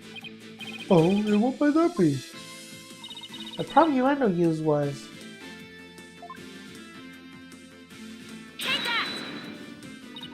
His TV was used to view what was happening on the stage. Prosecutor Blackwell, when you came to the dressing room, what was Uendo doing? He was performing time server. Blast! Could it be? Yes, it could, and it was. What you and Gero heard was not Master Tornado practicing his routine. It was Uendo's performance as heard through the TV monitor speakers. What? The TV just inside the inner door of the dressing room. It could easily be heard in the hallway outside. Not because we knew that Master Tornado was scheduled to work on Time Silva. We were easily manipulated into thinking he was still alive at the time rehearsing. Yes, the knowledge of the day's program is why the two of you could be fooled this way. Tell me, supposedly you could build to Master Tornado? The door's in the way, I couldn't tell exactly who the was going to. Because I heard Time Silva, I just assumed it was Master Tornado. Can't believe I was taken in by such a simple mind game. Objection. All of this were mere conjecture. Where's your proof, defense? Objection.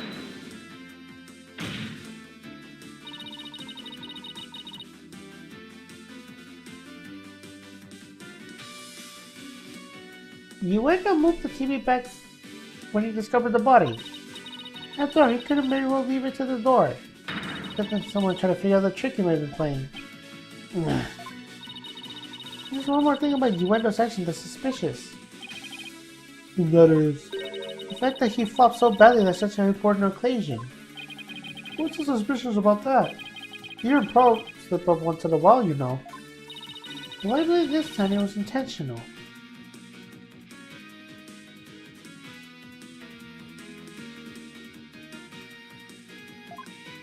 Because Uendo knew it would be strange to hear laughter coming from the dressing room. Oh my. It's all just a little too good for a sheer coincidence. Plus, if the voice Prosecutor Blackwell and Gero heard was due to Uendo's scheming, then the victim's time of death could have been earlier than 4 p.m.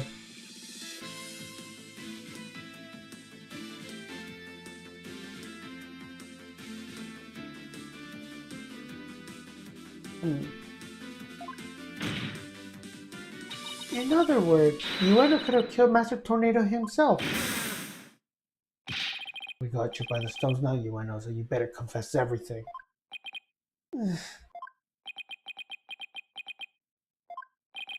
Well, witness, what do you have to say for yourself? Read a minute explanation. Ueno. I confess, I tampered with the crime scene.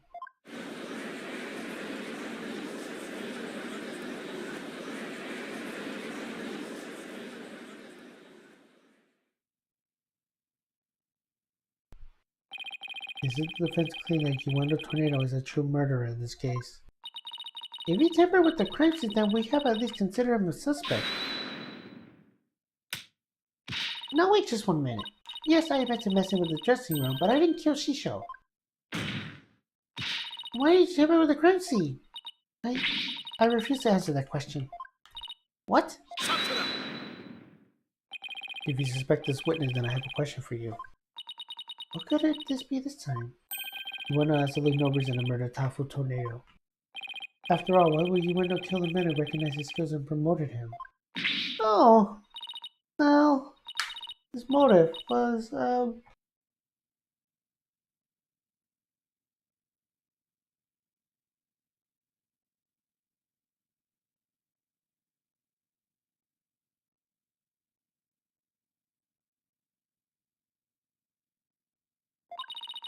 can't think of a single thing.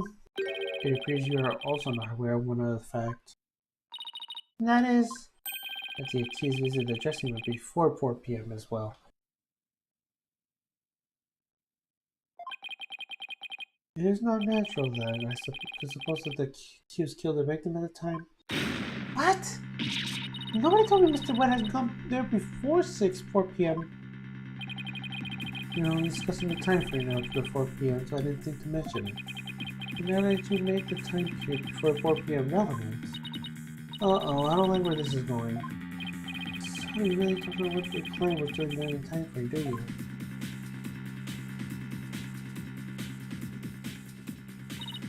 Well, it was very sudden, and, this makes it the very last second to contact me, Simon. Don't you give me that look. And just so you know, Bucky never told me he had visited the master before 4 p.m. either. Yes, I think exactly why the prosecutor calls us unprepared. The defense was not squabbling with this incident. Sorry, Your Honor. Prosecutor Submuddy, please continue. Thank you, Your Honor. Defense, you know the soda making implements in the dressing room, correct? Is he talking about the equipment for making soba noodles? You speak of the large bowl that is used to make buckwheat flour and water, the long rolling pin, and the special knife that is used to cut the dough into noodles.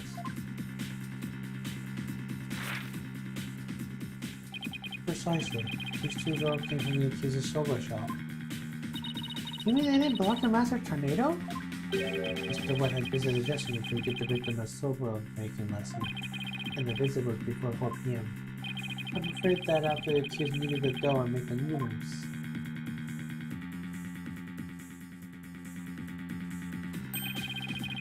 He committed the act of murder.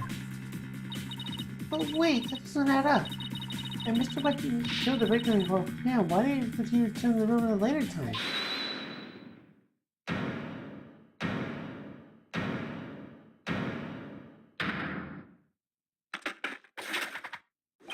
Boy Soba, the kid and caboodle when it comes to noodles.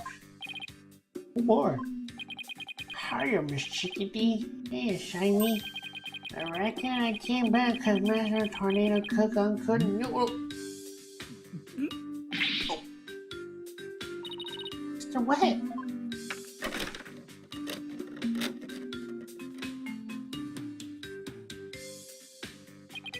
Yesterday, I brought noodle making tools to the dressing room at around 2 p.m. That's when Master Tornado cooked uncooked soba noodles to stock him up. Uncooked noodles to stock him up? Yes, ma'am. Master Tornado kept a supply of soba noodles for my shop in his fridge.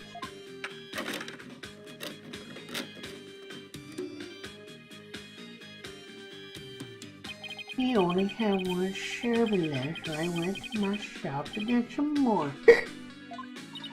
I'm serving a noodles in the fridge, but I thought the fridge was practically empty. Anyway, the whereabouts of the missing noodles isn't all that important right now. You had to meeting Gero when you came back to deliver the uncooked soba, correct? That's right, Sammy. How many times am I basically delivered the noodles? And you know what? He ignored me when I called him out in the doorway. He just kept mumbling about pickles for reasons. I got mad and went back to my soba shop. Oh, so that's why you got mad. Well, you see, it's true that there's no way he could have been the murderer. I swear, I'm telling the truth.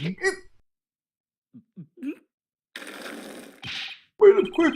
Get us back to the infirmary!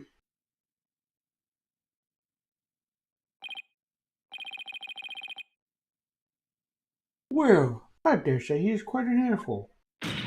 Your Honor, please accept the statement Mr. Wet made it just not into evidence. Objection! I believe the accuser's statement about going to the room at around 2 p.m. is true. It falls within the victim's estimated time of death. It's absolutely impossible that the crime was committed between 2 and 4 p.m. That's some critical information. Yes, Your Honor. On the one point, Mr. Wet's statement is dubious and without proof. Objection! They are words of the defendant himself. Simon, back me up here. He has a point. If I were a prosecutor, I wouldn't accept him either. Well, understand the defense feelings on the matter. This court is unable to accept anything other than the time the defendant made a visit. Now what do I do? Richard, you have no further objections, defense? At last, this time has come to send the souls of the victim onward to the twilight realm. Silence! What are you yelling here about, Prosecutor Sadmore? We still have nothing we need to question Uendo about. We do? Like what? Well, don't just stand there. Well, why do we don't have any evidence left to present? Have you forgotten already? Is there certain hidden witness that you have yet to question? A hidden witness? Oh, that's right. Your Honor, there's still one more issue we haven't finished discussing yet. Oh, and what is this bit of unfinished business? We haven't finished discussing this issue related to Uendo. We had to discuss the possibility of a fourth personality, the one named Owen. Are you suggesting that this fourth personality Uendo might be the true culprit? Jeez, not that again. I told you we don't know anything about this Owen. Look, Uendo, I know you may not have a motive to kill your master, but this Owen may have been one for all we know. Come clean now, Uendo. You've got another personality stashed away, haven't you? Please tell us everything you know about Owen. That's enough. The witness has already stated that he knows not of any Owen character. Bravo, you tell him, Mr. Prosecutor.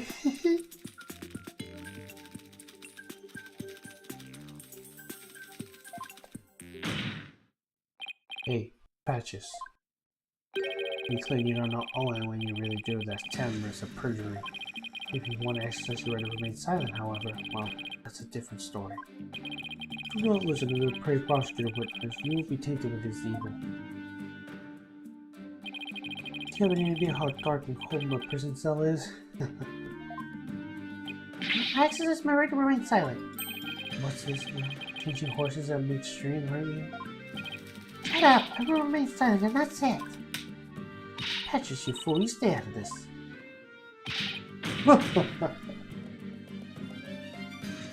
Patches is not the brightest bulb in the box you call a noggin, isn't he? The fact that he switched from I don't know any Owen until I will remain silent is proof that he does know about Owen. There it is again. Simon's formidable psychological manipulation tactic. I'm so glad he's on my side today. Objection! You dirty, despicable, depraved prosecutor, you are leading the witness. Witness, there's no need for you to submit yourself to the defense's questioning. Objection! Your Honor, Yuendo is definitely hiding something. Please allow me to question the witness about the existence of Owen. I suppose only this witness can confirm and deny the existence of Owen for us. Very well. I would allow the defense to proceed. Conquer.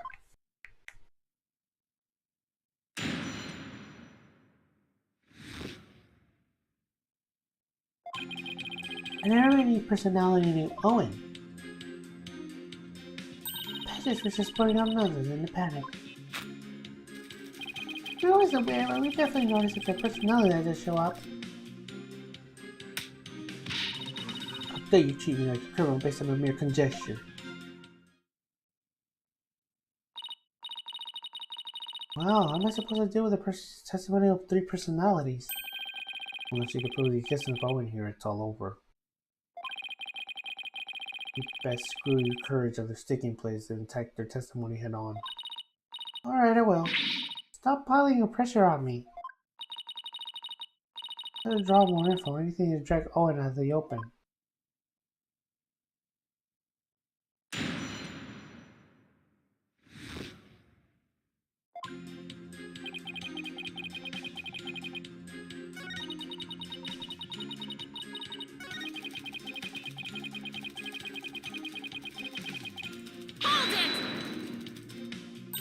But what if for some reason you three were unconscious at the time of the incident?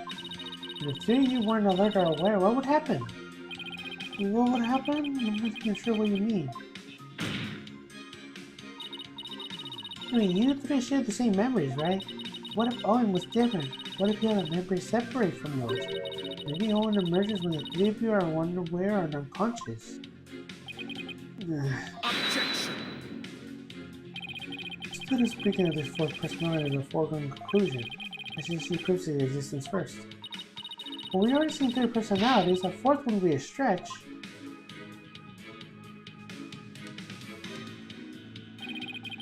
It is hard to debate them in the court by jumping to such conclusions without proof. Have you ever heard of the whole saying, Prosecutor Sanmari? What happens thrice? Twice can happen, will happen thrice. If you see 1, there's likely 30 in your home. I'm basing my theory on such premises. Comparing this to cockroach, do we bug you with such much girly? Do you intend to prove it? How will you prove that all 3 personalities became unconscious, as you say? Well, if you can do that, all of this talk is merely empty speculation. Well, Don't be so timid. If you don't have it, then find it. No person will render you window and the other is subconscious. Timmy's right, I can't back out now. And my client, Mr. Wet, I have to. Wait, Mr. Wet? Let me wish. Maybe if I were a lump of regular flour dough with udon noodles. But I'm fresh like my showa. And you don't get showa dough fresh. The showa free freshes. Got the buckwheat shea fresh, cut the dough fresh, pour the noodle fresh.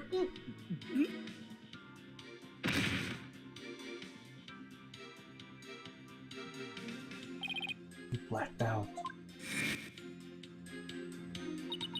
Mr. Wet, only unconscious. Wait a minute, I think I got it. Besides, did you ever prove to back up your theory?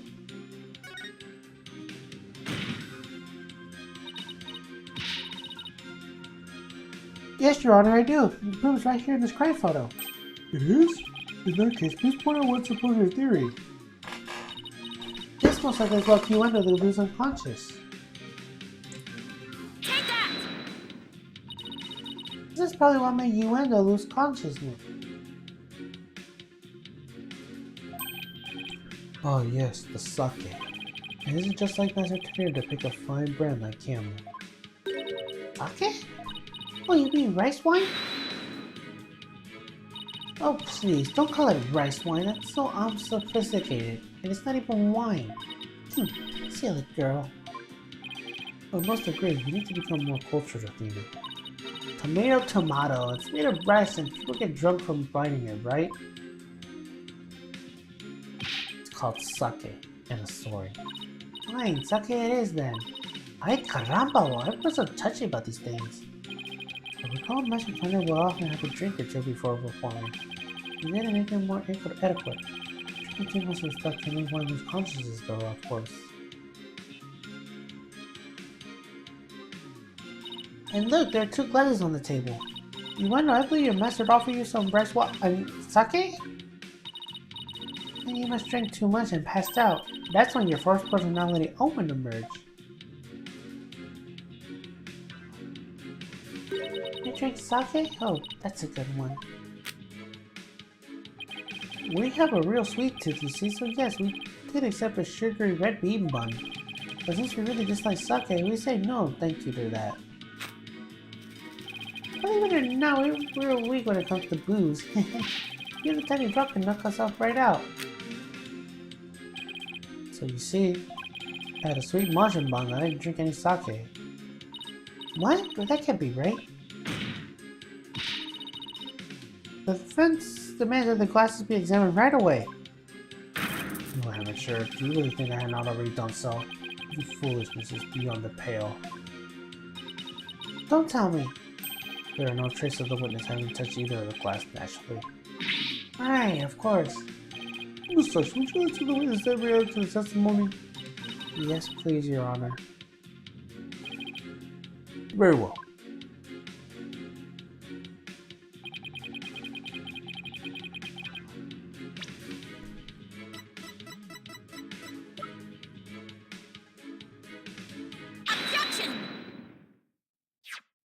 This shows what most likely made you end up looks unconscious. Nope. Are you feeling lightheaded, child? Or perhaps a bit peckish? I'm not hungry and my head feels just fine, thank you very much. Look at the paper that this note is written on. Isn't there something familiar about it? What exactly is your point, defense? This Wright design here just reminds me of this paper from... Yep, it's a piece of the rabbit paper on the box of mushroom buns on the floor. You wonder, you may not have drunk any sake, but you did eat a sweet red bean bun, right? Well, yes, that's right. I don't know if you're aware of it or not, Yuendo, but I believe the mushroom you ate caused you to fall unconscious. The bean bun? But how? Yeah, those buns contain a secret ingredient. A very punchy secret ingredient at that. A punchy secret ingredient? Yes. The design of the wrapping paper matches that of something else in the room. It does? The design of the object matches the mushroom box wrapping paper. Take that! The camel powder is the same one as for Camel's brand sake. So, just as Yuendo said, he didn't drink any sake per se.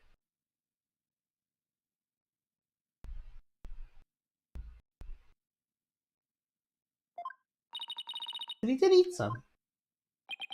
Impossible. Yuendo had a Camel brand red bean bun. They're supposed to sort of sake as one of the ingredients. Well, if it's clear that Yuendo passed out consuming a Camel sweet bun, is it not a fourth personality Owen emerged? Is that correct? Yes, Your Honor, that's exactly what I'm claiming.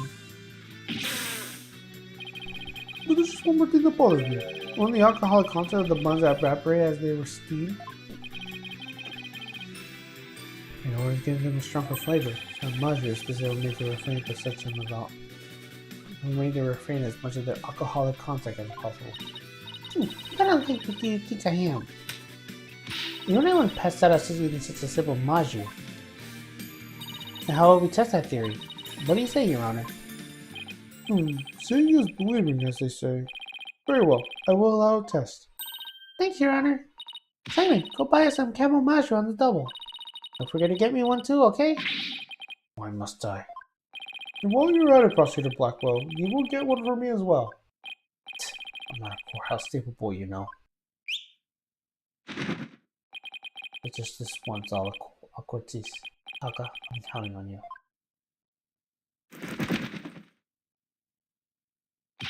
And oh, you better pay me back. Oh, but I thought it would be your treat, Prosecutor Blackwell. What a shame. Now then, let us enjoy this in the mushroom effort by Carrier Hawk. Court will reconvene as soon as Taka returns.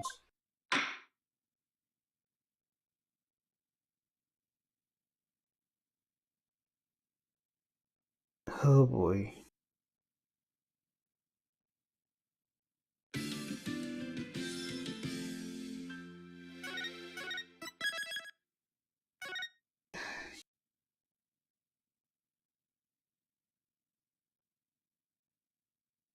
You know what? Let's do it. Let's beat it.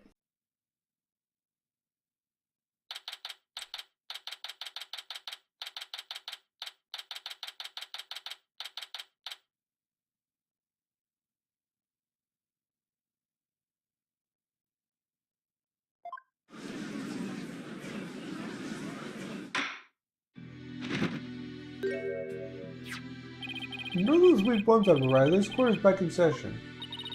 Oh, you went to eat up.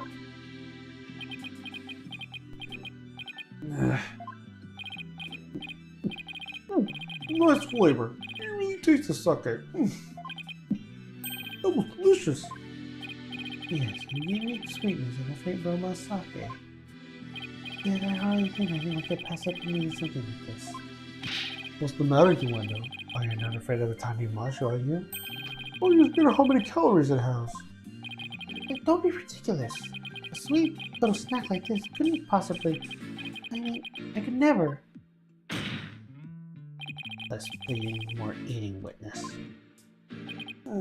Fine, whatever.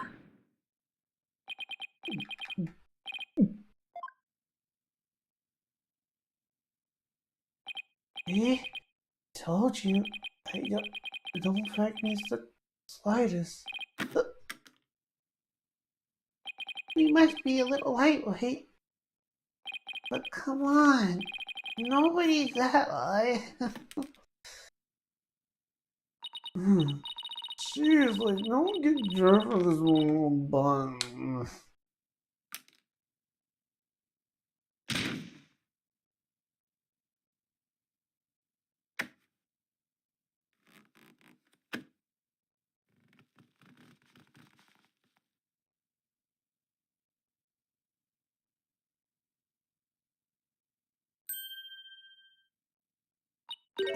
It looks like it worked. Oh my! Witness, please teleport your name and occupation. Oh.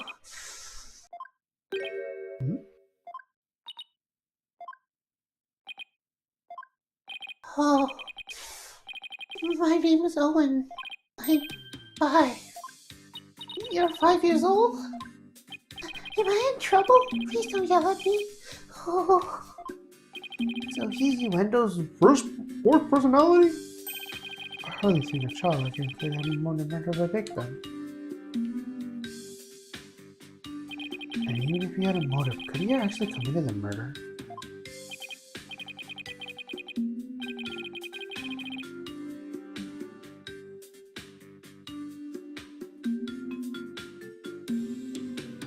That's a very good point. Owen does appear to be very timid and weak.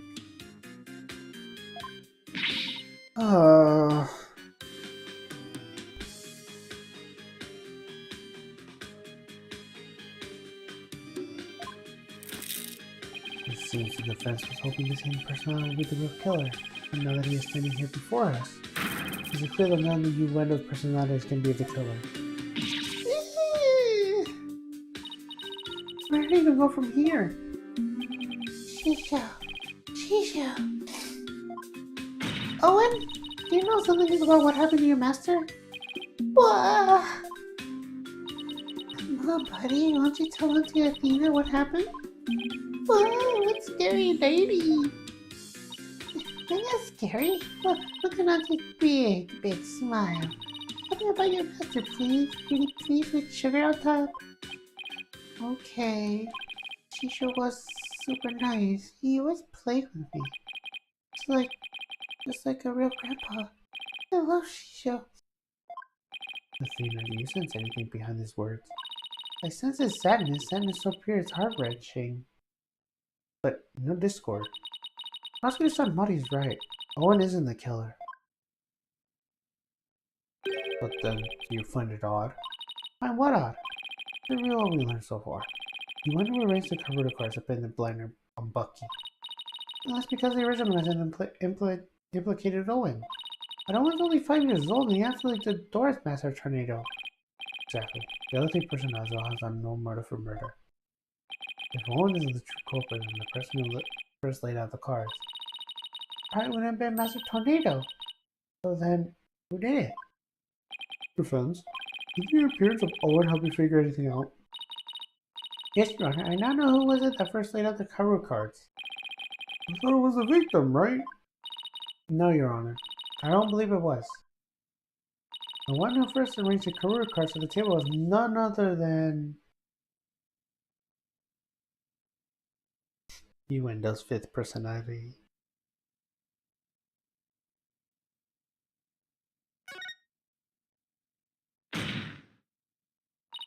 I believe the person who laid out the cards out is the very person who killed Tafu Tornado.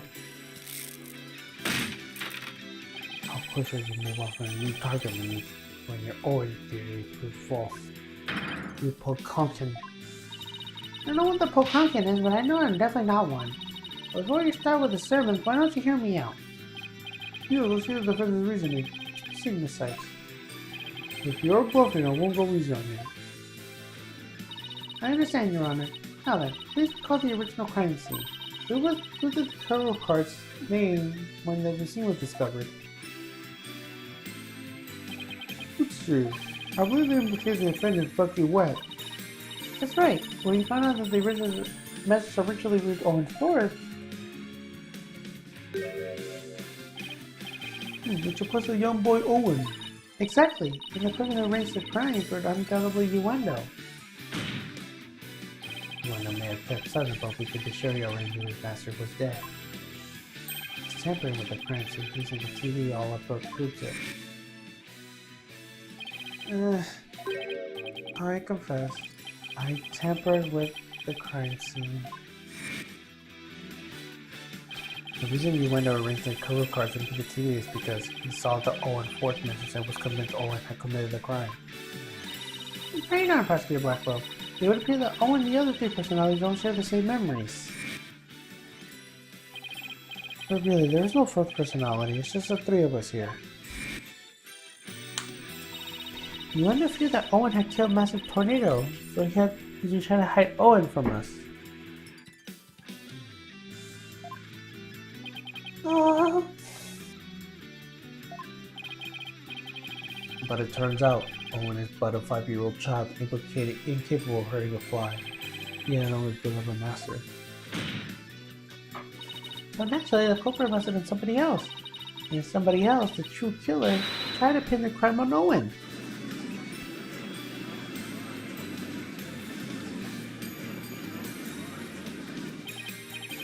I see. Does make sense. Objection! This is not book conjecture and composed by half-truth and fantasy. Who then do you maintain murdered the victim? I believe Ward might know something about that. Objection! I refuse to allow such impromptu testimony and from a 5-year-old no less. Such a young child is incapable of producing such coherent. Objection!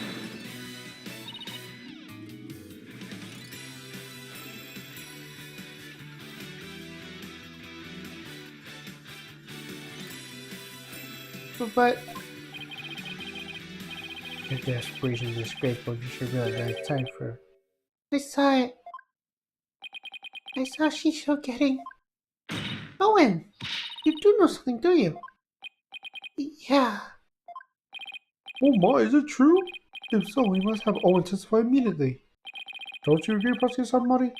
It's alright, Owen. Go ahead and tell us what you know.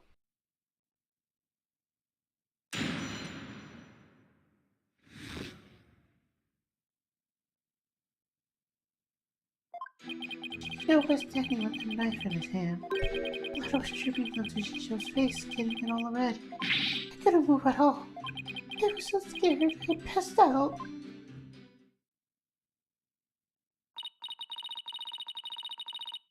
This is the eyewitness testimony from the moment of the murder. Owen, can you tell us anything else about what you saw? I was so scared. Oh, so scared. Owen? The emotion is spiraling out of control. That must have really frightened him. Is he alright? His emotions are running wild because he's trying to recall something frightening to him. I recommend a therapy session right away. Oh, I see. Yes, please do what you can to help the poor boy.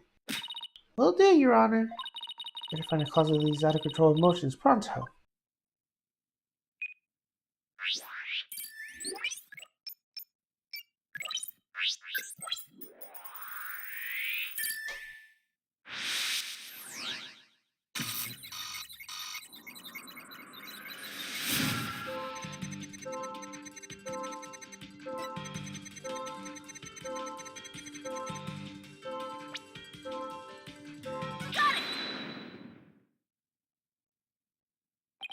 Yeah, blood was dripping down onto Shisho's face. Blood? I don't remember seeing any blood on the crime scene photos. Besides, if the victim was sitting here tight, why would blood drip down on his face? As I suspected, we managed to obtain from this child from the tail he jumped up. I guess it's a little too weird for blood to be dripping onto the victim's face if he was standing up. Unless it dripped down from the ceiling or something. What do you think, Simon? I don't know. Owen's one confused and upset kid right now, so who knows what accurate his memory is. Maybe it's time for that thing instead. Huh? What thing? I think you and your cohorts too. What do you call it? Rotate your thinking about. Oh, you mean turn your thinking around? Yes, whatever. It's the same thing either way. No, it isn't. Who ever heard of rotating your thinking? I mean, rotate is... Hey, wait a minute. What? You know what, Simon?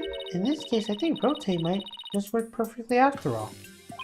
Come again. All he has to do is rotate things by 90 degrees. When he saw his master, Owen must have been...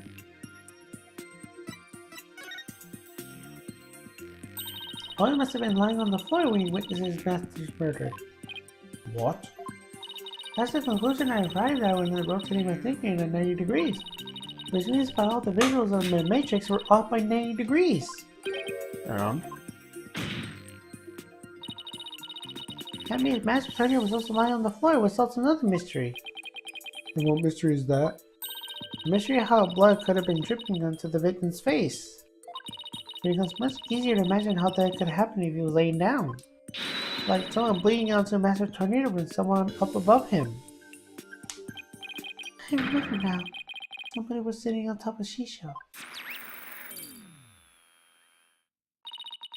I'm trying to recall Master's bloody killer was what spooked Owen originally. Blood has seen the victim and face red and came from the person who's sitting on top of him. The victim was holding a knife, so he's likely nicked his attacker when he was fighting back. This means the assailant was injured on their face somewhere. Like a forehead, perhaps?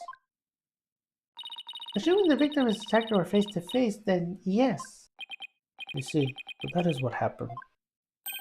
If I recall correctly, the accused has a fresh bandage on his forehead, does it not?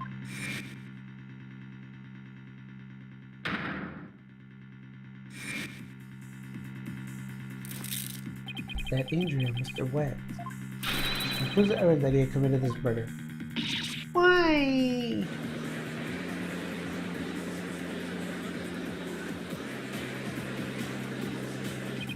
It seems you have dug yourself in the pit of you can't crawl out. No! I'm gonna figure out the reason for almost out of control emotions. All I did is further suspicion against my own client. What do I do now? What's the matter? You aren't thinking of throwing in the towel, are you?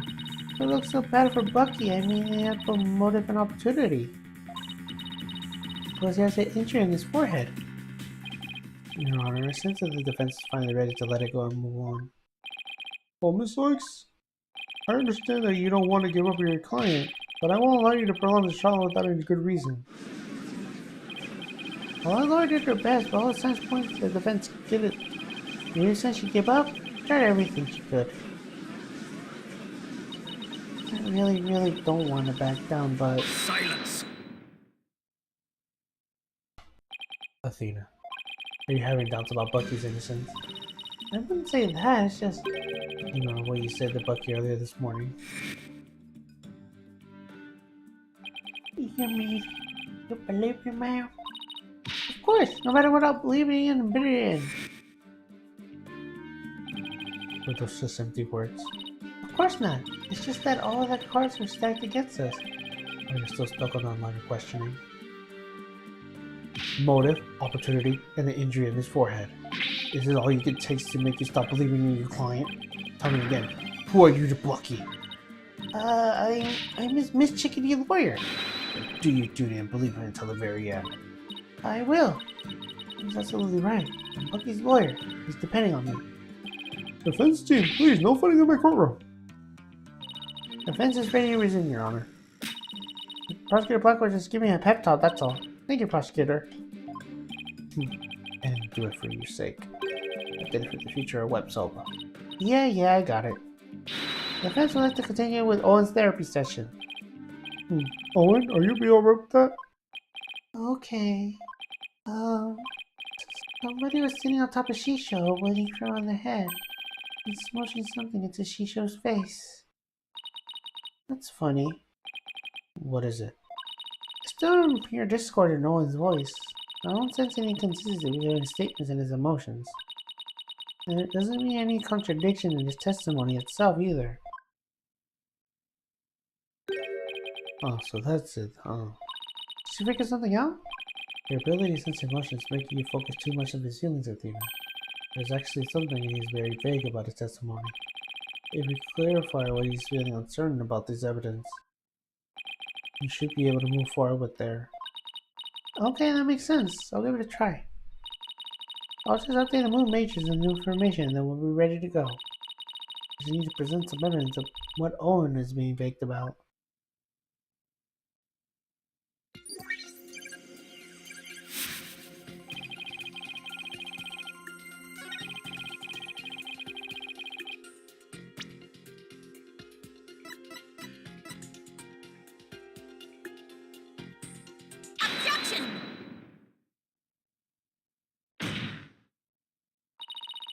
What the name of this thing Owen's uncertain about? We identified the murder weapon that is used to suffocate the victim. Fortunately for us, I spy a murder weapon right here in this crime scene photo. Unfortunately for you, I spy nothing of the sort. And the police did not spy anything of the sort during the investigation either. Preacher, where is this murder weapon you see? You don't see it because it no longer looks the way it did when it's used as a weapon. This is what the killer pressed on the Master Tornado's face. Take that! The mystery person that Owen saw press Soba against the victim's face, thereby suffocating him. I grow weary of Texas jokes. How can anyone commit murder with soft, delicate Soba? The noodles would instantly fall apart if they pressed into someone's face. Yes, I agree. Well, I disagree. There's a way for Soba to have been used to suffocate the victim. What? Let's make your theory as one, Miss Sykes. Killed Master Tornado, the culprit must have smothered him with...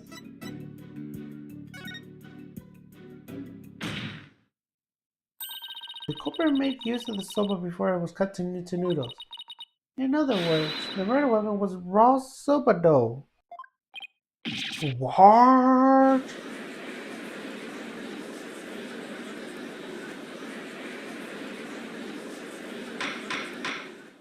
Order in the court. Yes, soap dough could definitely be used to suffocate someone, couldn't it?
very sorry about that. I had to get some drink, but I'm back now.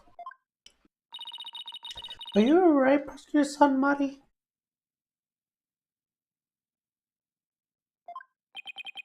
I was just letting the soul of the victim know that the accused will finally face justice thanks to the foolish lawyer before me.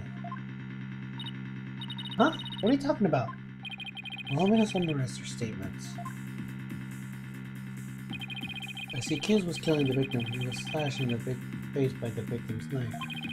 The weapon used to suffocate the victim was a dough in the dressing room, and he then disposed of the murder weapon by cutting the silver dough into noodles. No!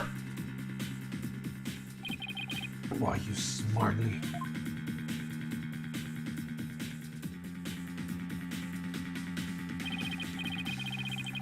Afterwards, the accused put the victim's face in a bowl of soap noodles and broth.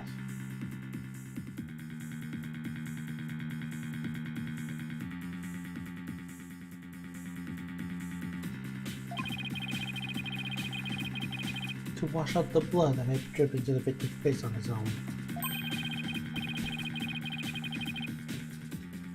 And there you have it. True secret of the events behind this foul affair.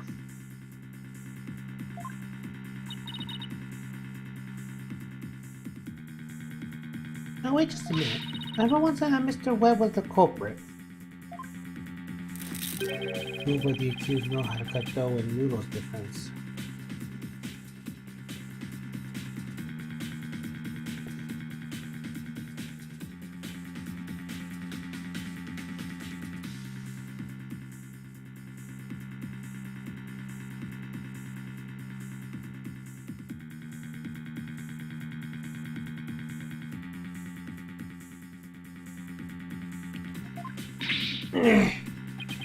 It's a very good point, Prosecutor Sonmori. I heard that cutting silver dough into uniform noodles require considerable training. But then what about the dying message? How do you explain that? The defendant would have known about Uendo's Owen personality.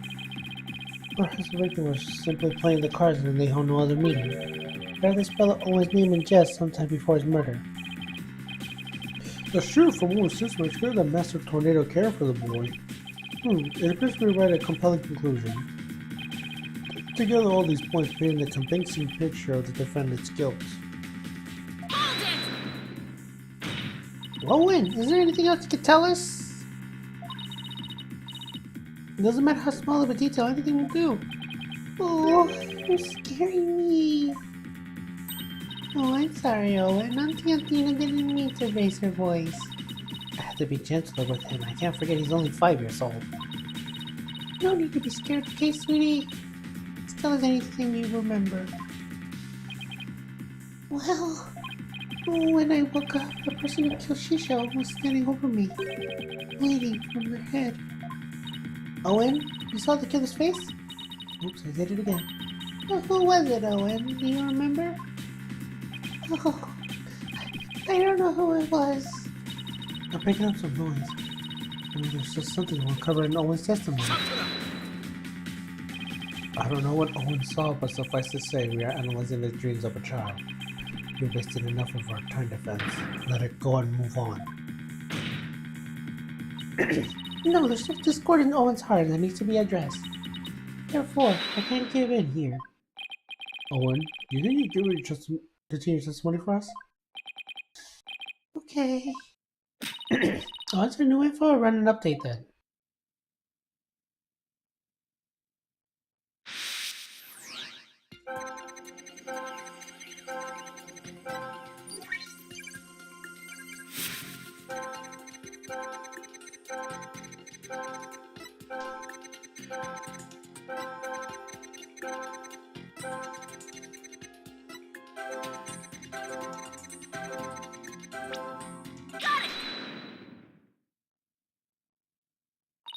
Despite witnessing the culprit's terrible crime firsthand, Owen experienced a positive feeling, one of relief? The person who witnessed saw was no stranger, rather it was the accused.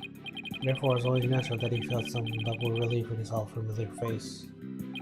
Defense, and this man is sully yourself no more. Owen, who did you see? That nice smell. I love the smell of that perfume.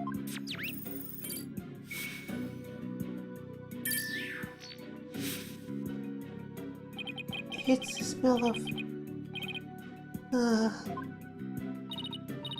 You can do it. Try to remember, Owen. Oh, the smell of... Oh! Owen?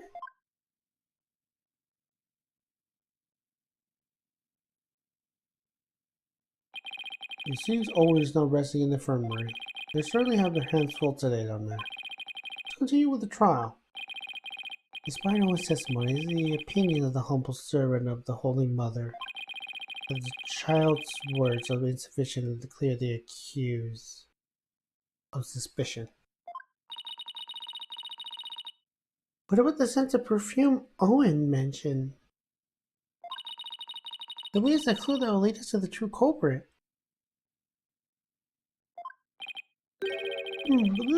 But there are thousands of perfumes in the world. It would be the scent of the hair product the accusers use. He does have one amazing hairstyle. That's certainly possible.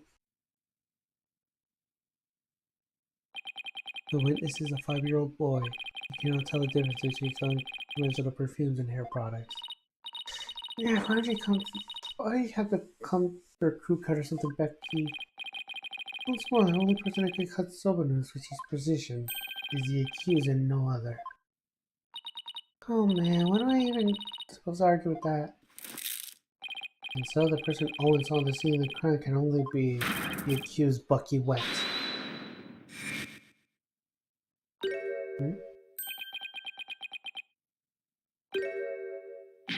What the? Hey. I never use hair products and anything with the smell. If I was something like that, the smell would get in the soba. Boom. Check it.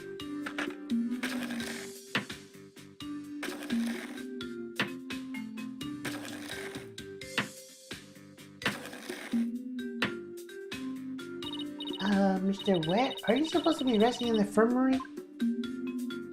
Whatever. You did not let my soba stink of perfume. That smells too sober for yourself and shave. I believe we have no choice but to try it. Strictly for examination purpose, of course. Now then, let's begin, shall we?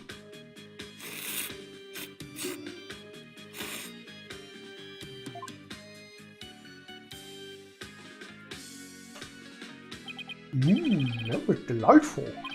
Well, I'm satisfied that there are no traces of hair products or perfumes in Mr. Wet soba. First we blend and now strawberry soba. What a delightful trial that has been. The texture is different from the soba I had the other day. It reminds me of the dish we have at Korean called Banu Pong.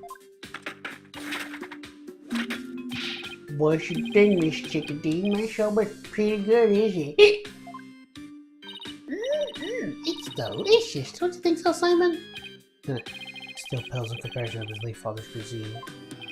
Shiny, you always gotta be so hard on me. Bailiff, take the vendor back to the infirmary for once for some rent. Rich? Hey, I am a little plain old weepy wonderful doll. Just like my soba. You know that soba dough rich about the deep fresh soba. Not the fresh, these fresh, cut the dough, all the new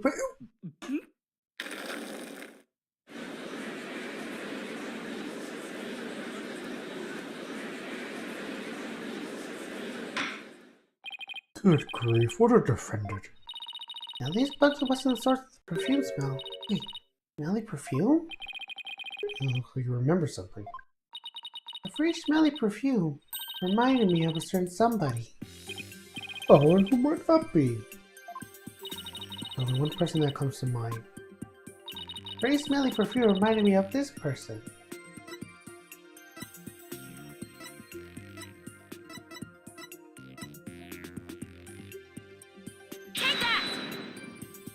Geru Tornado?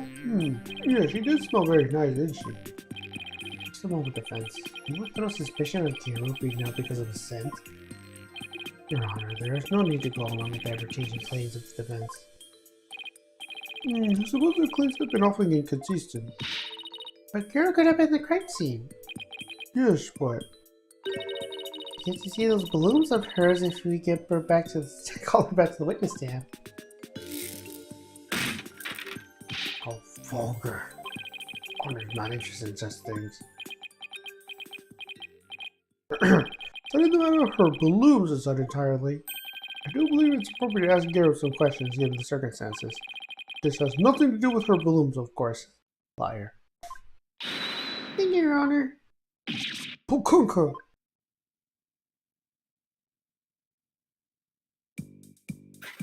Thank you for calling this Cyber Tornado School Rakiku back for an encore.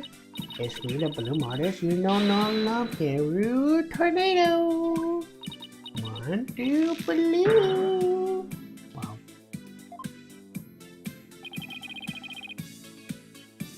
A wonderful balloon archery. Your Honor, please.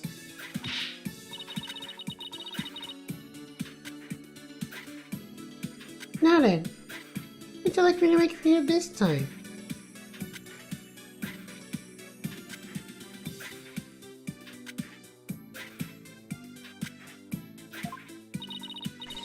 Actually, I called you back for more testimony. But I'm all talked out. This case will let me completely deflated. What? You didn't find that funny? Anyway, what exactly is going on, Simon? Let's see, the person who murdered Massive Tornado is wearing perfume. And you are the only person I can think of that wears perfume. Wait, you mean I'm the suspect now? Yo, you know about Owen, right? Well, yes, I happen to play with him at Seisha's request. So that means you could have left a fake dying message, right? What? Just because I wear perfume and know Owen, you think I'm a murderer? No, how could you? The witness is absolutely right, but no evidence but the distorted memories of a small child. It's an outrageous in the defense they accused this woman. That's right, you don't even have any proof. When I stepped down to the stand, Garo, the defense does not have one scrap of evidence that connects to the crime. Wait just one moment. I mean, I have proof, but Owen's testimony is still... Enough. Please feel free to leave, Garo. But I'm so close, there must be something I could do. Well, the prosecutor says it's okay, then I guess I'll be going now. Silence! Boy, Garo, you're an entertainer, are you? Once you go on stage, it's your duty to complete your performances and not. So what are you doing leaving me halfway through?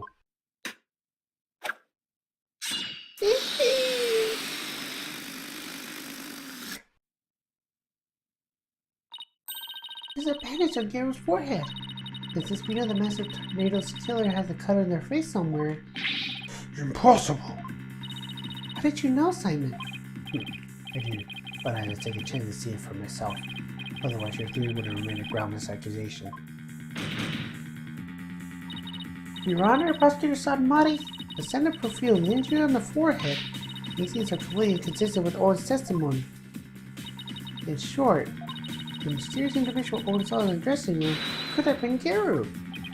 Miss Sykes, does that mean you're formally indicting this witness of the murder of Tafu Tornado? But your accusation proved to be false. I hope you're prepared to pay the price in full. Simon, what price is he talking about? I thought that should be obvious. Prosecutor Sedmon said you'll see today that you never stand before the law again. I must say though, he knows how to make the trial interesting. Just whose side are you on, Simon? Go on then, get to the deep end with you. You really have but one choice anyways. Well, Miss Sykes, I'm waiting. In regards to the witness Garo Tornado, the defense switched to... No reason for me to hold back. I really believe in my client. The defense witness to formally indict Garo Tornado, the murderer of Tafu Tornado. Yeah, I agree too. I have tried to be merciful, but no, not even your pleas will reach her Holy Mother's ears.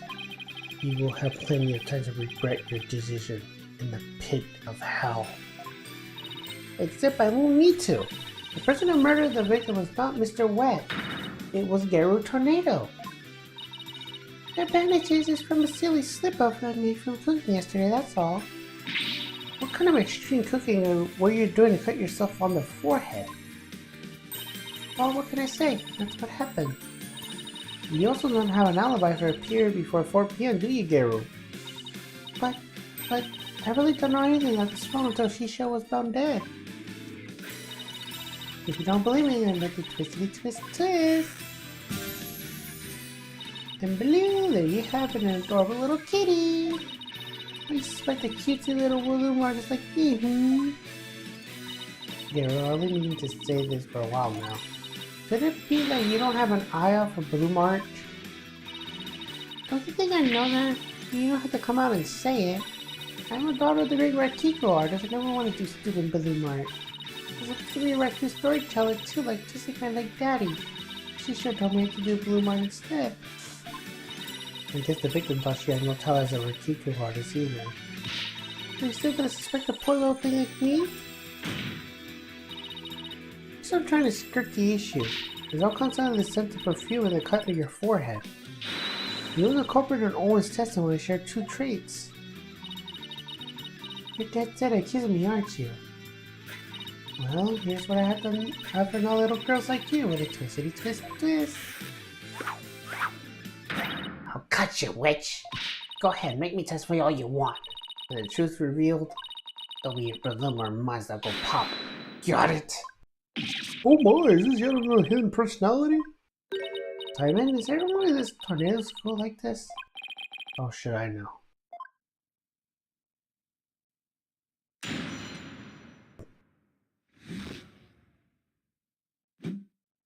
Yeah, I visited the dressing room before that time to make a cursory call for my map. Shisho and Owen weren't there, but they were both snoring up a storm.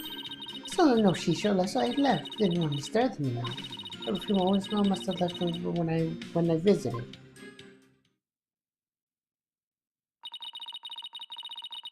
So Garu saying she went to the dressing room then left right away?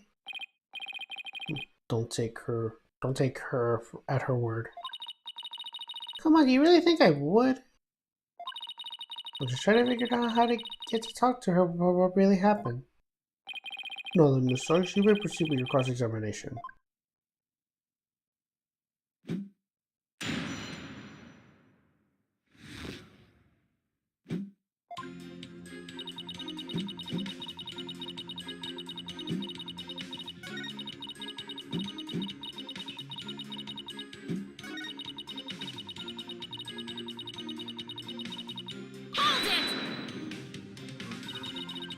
Where did you find their master's note? I don't know. Can't remember. Do you notice anything unusual or out of place in the room? Well, there was a sake and arimasu on the table. But I didn't see anything out of the place or whatever the room is, though.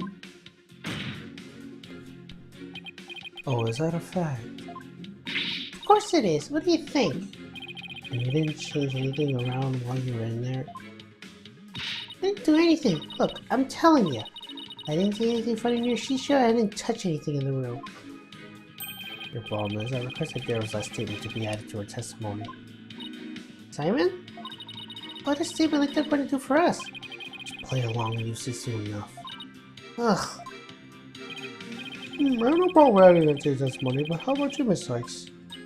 I have no problem with it either, Your Honor. What is Simon thinking?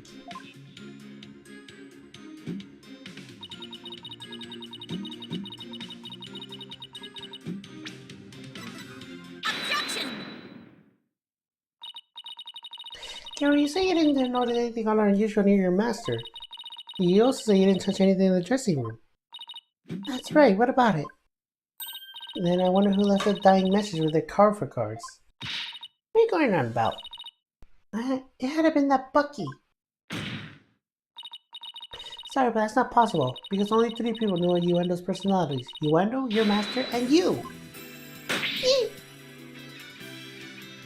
If Bucky had left a card message, He wouldn't have spelled up Owen. He would have spelled out Gewendo. When it boils down to this, as the member of the Tornado School, you're a tornado, are the only one who could have left that dying message. And as the person who left that message, it's clear that you are Master Tornado's killer. you ever quit your yapping? Objection! You know, like Wrencher's clinging the spider to their salvation. Allow me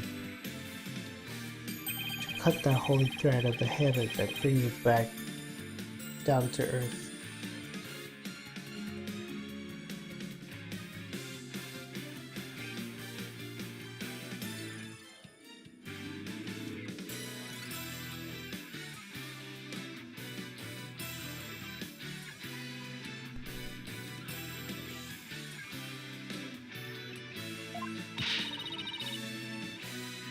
Will you quit butting in or whenever things start not to go your way?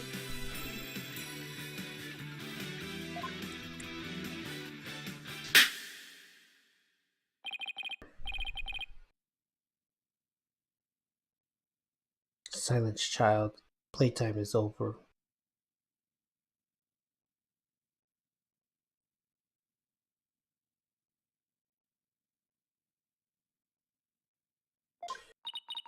What did you just say? As the witness stated, she was in the dressing room and soon came back out again. But the victim's note was not the only reason she left with such haste. There was another reason that compelled Kira to leave at once. Kira, would you please reiterate what reason sent the court? There's a reason why Daryl had to leave the dressing room? Well, I didn't want to show this, but I guess I had no choice. Keep your eyes peeled, because here it comes.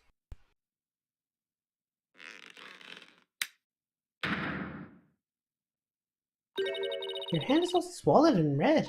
What happened, Giro? You must know, I'm allergic to buckwheat. What?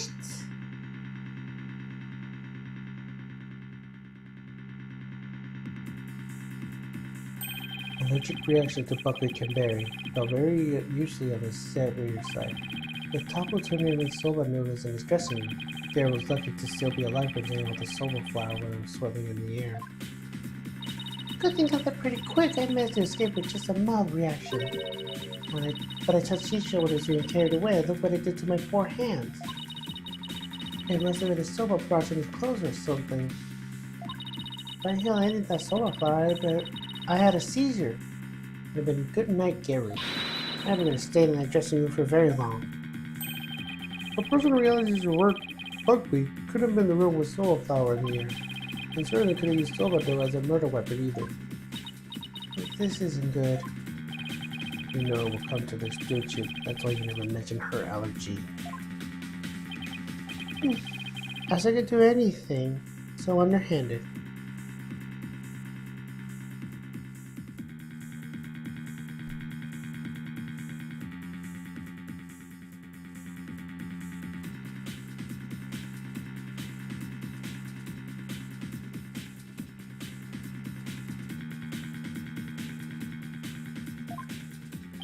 I was simply trying to protect the privacy of this witness. I'm sick of all these accusations. Why not just testify and get it all out in the open, yeah?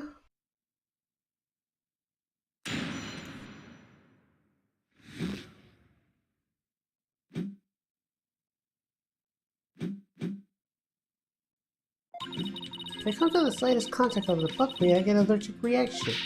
Without my soba flower in the air, that room could have literally killed me. Look at my hand, just touching Shisha's body caused this much damage.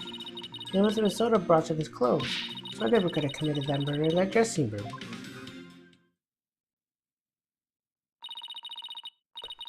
I still can't believe it. Nobody told me she had a soba allergy. Did you know, Simon? Does it look like I knew? Protect the privacy of the witness, my foot. What a dirty trick. Now what do we do? There's only one thing to do. Take Prosecutor Sadmouth to shame with your cross-examination. Right. No matter how small, I find it's an opening and break her testimony down.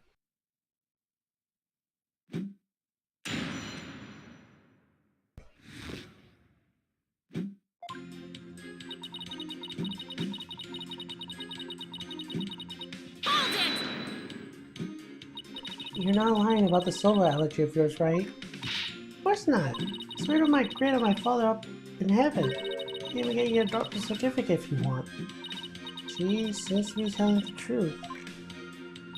I had this allergy for as long as I can remember. I never dreamt that in many years it'll clear me from murder. And you come out of this swallowing like a delicate buckwheat flower to boot. Well said, Your Honor.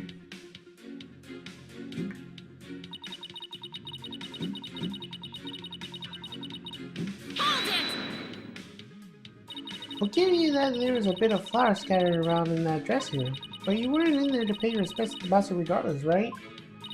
Yeah, but like I said, I came right back out. I mean, the sword-making tools were right there. You better believe I was careful not to breathe any of it then. Or you could have still committed the crime even if you held your breath while doing it. Don't be ridiculous, I would have suffocated to death before Shisho did. Yeah, I guess you're right. Gee, get a grip, will ya?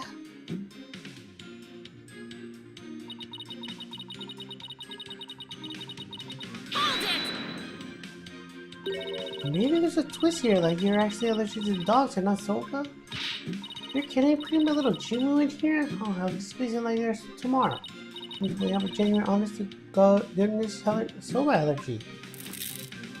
Defense, the witness clearly has an authentic allergy to buckwheat. Any further divulgation of the matter would be meaningless, pointless, worthless. You heard the man, lawyer girl? All right, fine. I just started to think the same thing myself. Doesn't mean I have to like it though. I broke out this electric reaction in my hand because I touched Shisho.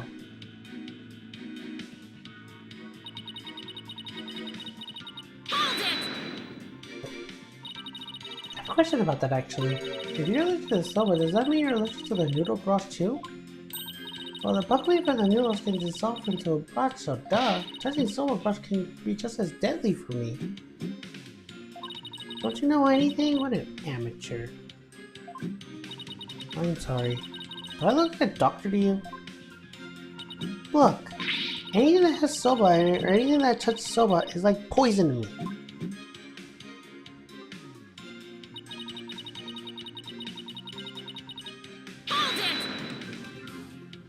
So I just wanted to cover all my basics, but could the murder have possibly occurred somewhere other than the dressing room? Objection!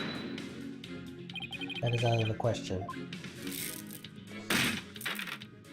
Oh, you've been asking. You show your complete disregard of all we had just discussed just now. Yes, I have to agree. The defense can't go around suggesting new premises without basics. Unfortunately for you, Shisho didn't take a single step from his dressing room around the time of the murder. Well, that is unfortunate for everyone. Giro could not have possibly committed this crime in the room where soba is being made. Finally, the time has come for the last rites of the victim to begin. What would Mr. Wright do at a time like this? Oh, forget! There's only one thing to do! What are you smiling about? Has the pressure overwhelmed you? Nope! It's just the worst of tests are when lawyers have to force their biggest smiles. You see, you have no rebuttal, but the only thing you do is smile. Oh! That's where you're wrong. I do have a rare bottle. So you're thinking around, Athena, trying to figure out how Gero, who was allergic to soba, could have committed the crime. Figured out how Gero could have been the crime and had not have allergic reaction instead. Let me rest now. Maybe if I were a lump of flour dough and udon noodles, but I'm fresh like my soba. You know, let my soul dough rest. It's all about the fresh. Got the buckwheat seed fresh, got the dough fresh, boy, you were fresh.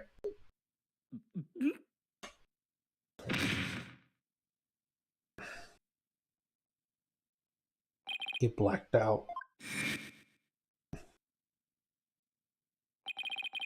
Preserved written by the victim.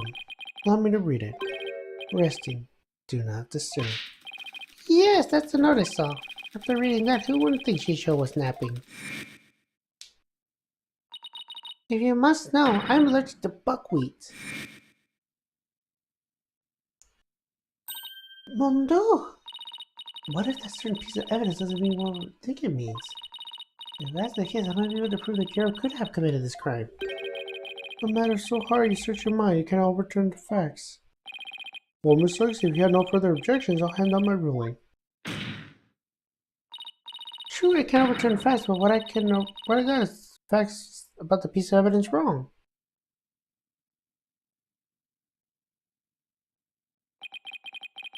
Got our facts wrong? What are you going about? What are you talking about now?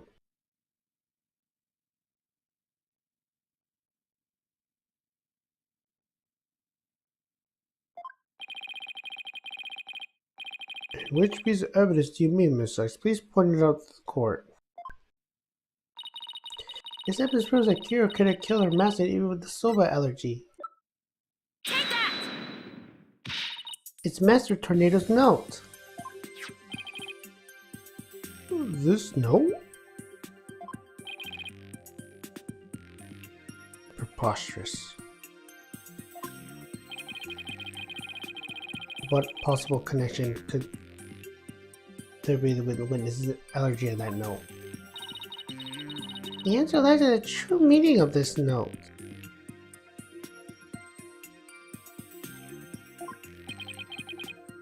The true meaning? This note does not mean I am resting, do not disturb as we assume, but rather it's actually meaning this though is resting, do not disturb it.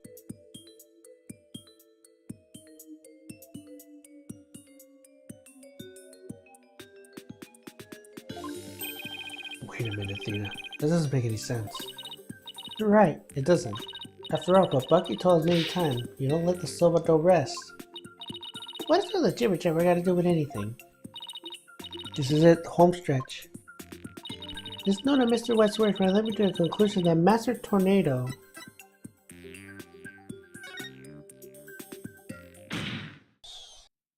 the victim, Tafu Tornado, was not making buckwheat noodles. He was making ordinary udon noodles instead. Honkonka! Later in the flour room wasn't soba player, but plain old wheat flour from udon. So actually, it was totally possible for Garo to be in that room and kill her master.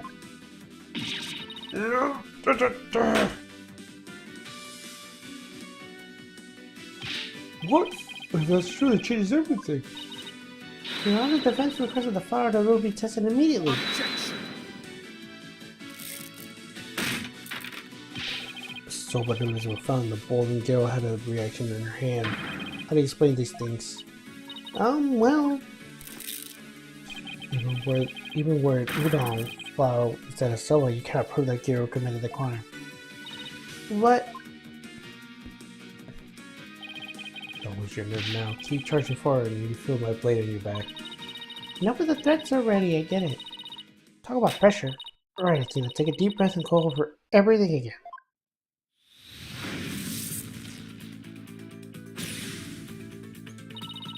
I'm going to revitalize the case from start to finish.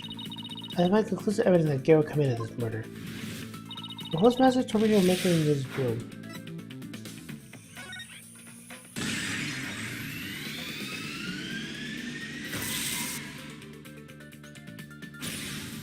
By my logic, Master Tornado could have been making udon noodles in his dressing room, but something in the crime scene indicate otherwise. It was found in the bowl on the table.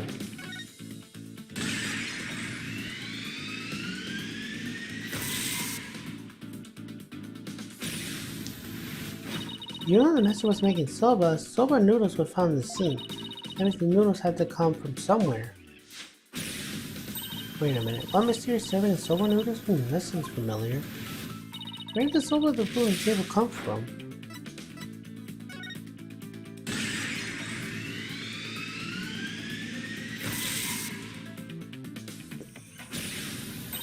The soba noodles were found in the scene where the master stalks her own noodles. The other couples go out of their way to cook that soba and put it in the bowl. Why did the couple look cook soba noodles?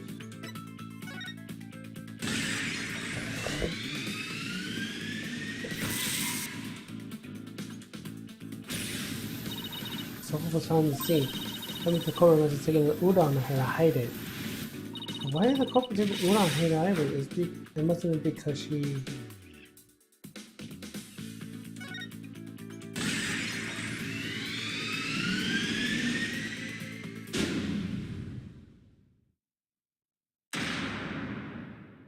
That's it, the Udon noodle was the real weapon they used to kill Tofu Tornado. The reason why there was no weapon in the problem is because Gero got rid of the dough somehow.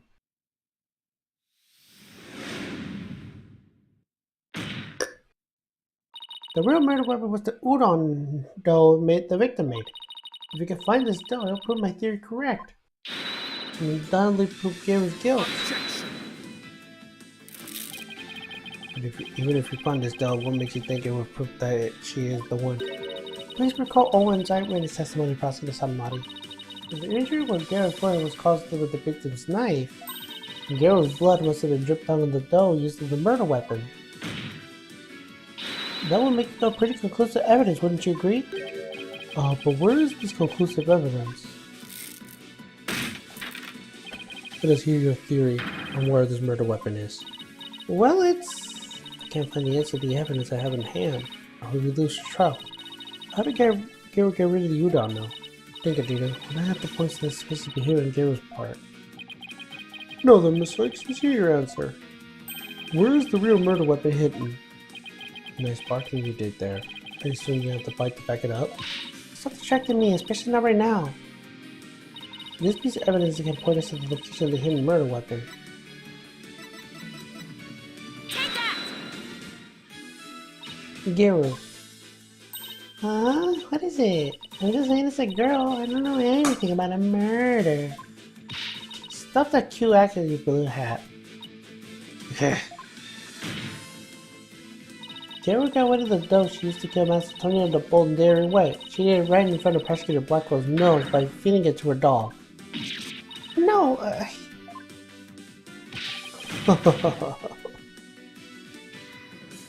Of course, now it all makes sense. I was puzzled by it as the Gero who should know her dog's eating habits would feed Chiru more than she could possibly finish. Your Honor, please order an investigation of the yard right now. And what was your belief in the theater we're looking for exactly?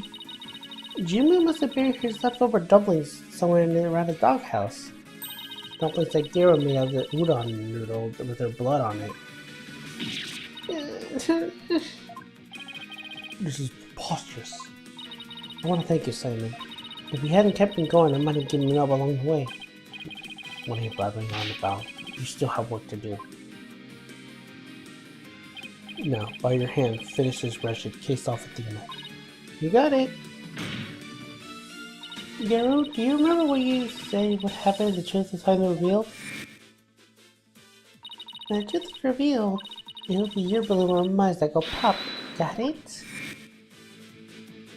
Well, now the truth is out, and it looks to me like it's your balloon that goes pop. Ah!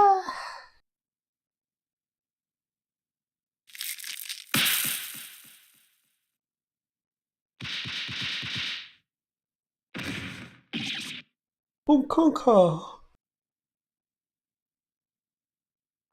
I'm a Rakiko artist. I was the one who was supposed to inherit that name. Then Shisho.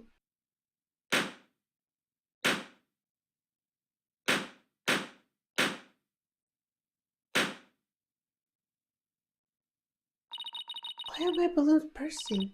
Eddie, you mad at me? I've been a bad girl.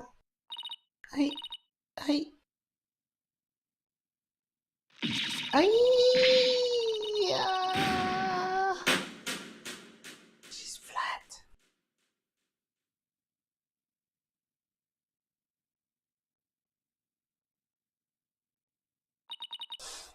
Oh. Are you ready to tell us everything now, Gero? The whole reason I entered the world of Rakiko in the first place was to follow my father's wonderful footsteps and inherit his stage name. Stage name? You don't mean... You went up Tornado.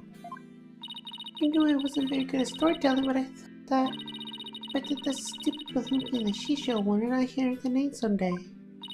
And Master Tornado gave this name to his junior disciple.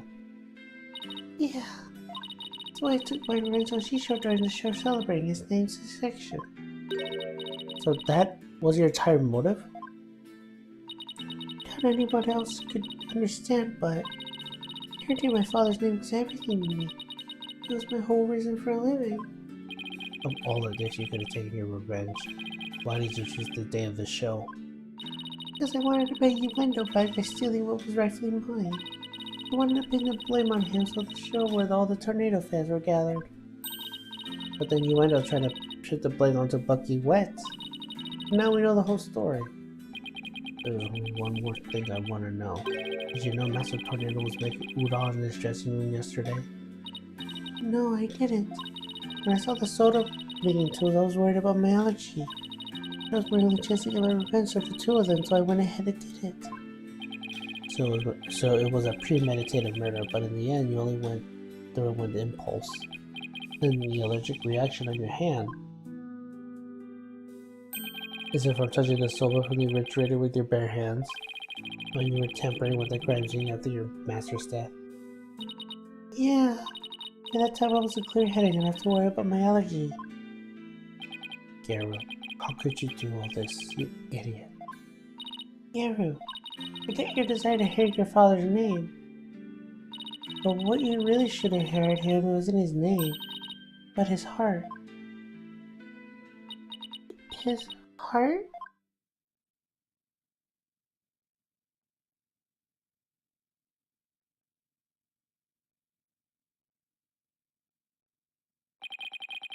Do you have anything to add, Prosecutor Mori? Any objections? No, Your Honor. Miss Athena Sykes? Yes? It's the first time he used my name. I shall be sure to remember your name. Really? It means he finally recognized you as a proper adversary. Thanks. That's all I ask, Prosecutor Sanmari. It looks like there are no further objections. Bailiff, please bring in the defendant.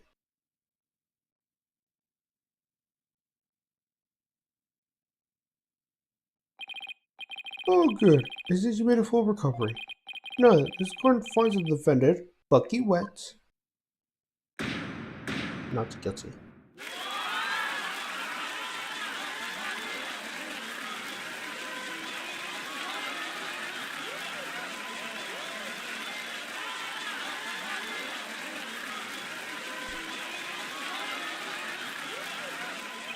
This court is adjourned.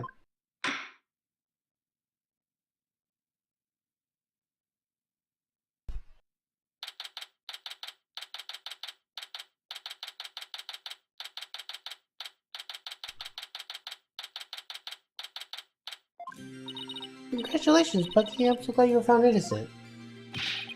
Thanks for everything, Miss Chickadee. It still sucks you were accused of the crime you didn't commit. Did Uendo have it at you or something? I don't think so. Uendo said it was a spur of the moment idea that he got when he saw the Soba themed cards. Simon, where you been? I stopped in Uendo's questioning. Only you, Bucky, could get framed for a crime and a win. No way. I almost come to bring out of inconvenience. Well, then you were completely clear of all charges, so buck up, Bucky. Well, more important though, what I really want to know is, why did Mr. Turner let Garo inherit his father's name? Well, what do you mean on the more important note, Miss Chickadee? Oh, don't be such a wet blanket. Just go with the flow. Now, come on. You think the master's trying to encourage her to quit an entertaining business? Nah, that's not it. You didn't give the name to her because you wanted Garo to find his own calling in life. She could perform whatever she wanted without being hounded by her father's name over Akiko. Making udon was his way of showing his support for her new endeavor. So that's why he called you the tutor, huh? To teach you how to make udon? A more roundabout way I've never seen, but that's Master Tornado for you. So this entire incident happened because of a misunderstanding? How sad. By the way, Garo wasn't the only person Master Tornado was trying to cheer on. Even though the person in question still seems unaware of his master's intentions. What? You're talking about me? Come on, no way! How can an old man All the old man ever did was criticize my soba. That's not true, Bucky. There must be someone to make Bucky see how much Magic Tornado care about him. Take that! Take a good look, Bucky. Whose name is it in there in the holder of the title deed? It still in my name. Master Tornado was just up of his tricks when he said he stole the shop from you. He was trying to force you to grow into the truly capable owner in your father's stead. He probably used some tough love on you so that the shop wouldn't just go belly up. Archie, I never knew. Oh, Master Tornado, I'm so sorry. Keep working hard, Bucky, and pay him back by living up to his expectations.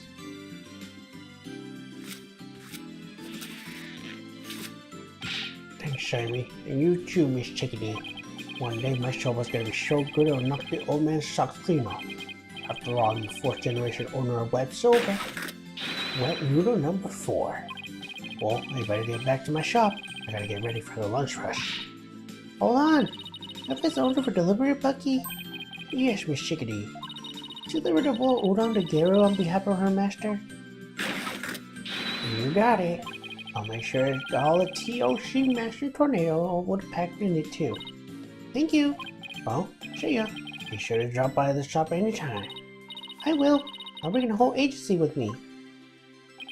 Do all us proud, Bucky. I'll have the best show in town waiting for you when you come. Peace out. Ah, it's nice to see someone giving it their all, isn't it? I wonder if I level up any thanks to this case. Don't kid yourself. Your trial would have been a spectacle and a half had I not been on your side. You don't know that. For a lawyer who's versed in psychology, you're so full of weak points. You need to learn to analyze yourself more objectively. Or you could just teach me your famous mind trick, Simon. No. Way to shut someone down, and why not? Because the more pesky lawyers there is, the harder my job becomes. So it's my best interest for you to remain green forever. Hey, what about what's in my best interest, huh? Besides, weren't you the one who had the wool pull out of your eyes by innuendo? Must you remind me? How could I have known innuendo would do time sober? Hey, speaking of tiny sober, I just thought of something funny. Oh, goody, I can't wait. Okay, here it is. In Time Soba, why didn't mon number 9 get counted? Come on, do you know, Simon? How should I know? Because 789. Thank you, I'll be here all week. Raphael. That I should have known. Come on, let's go get soba or something and go home. Your treat? I'll treat you with 50% of the time, and don't forget you still owe me for that Moshu. Really, Simon? It couldn't hurt you to pay for me every once in a while, you know? Let's call it and start walking to Athena. Hey, wait for me!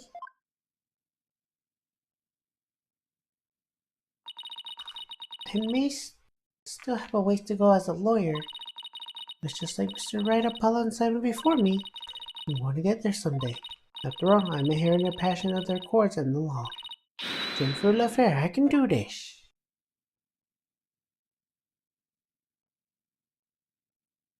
And with that, Turnabout Storyteller is completed. Yeah, won't lie, this is actually one of my least favorite cases of the whole series. But now we are done. The next game, we're gonna go episode 5, Turnabout Revolution. But for now, we'll be ending the stream. Unfortunately, I am not in the mood to raid, so we are not gonna raid tonight. So for now, thank you guys for watching, and I'll see you guys on the next stream. Bye.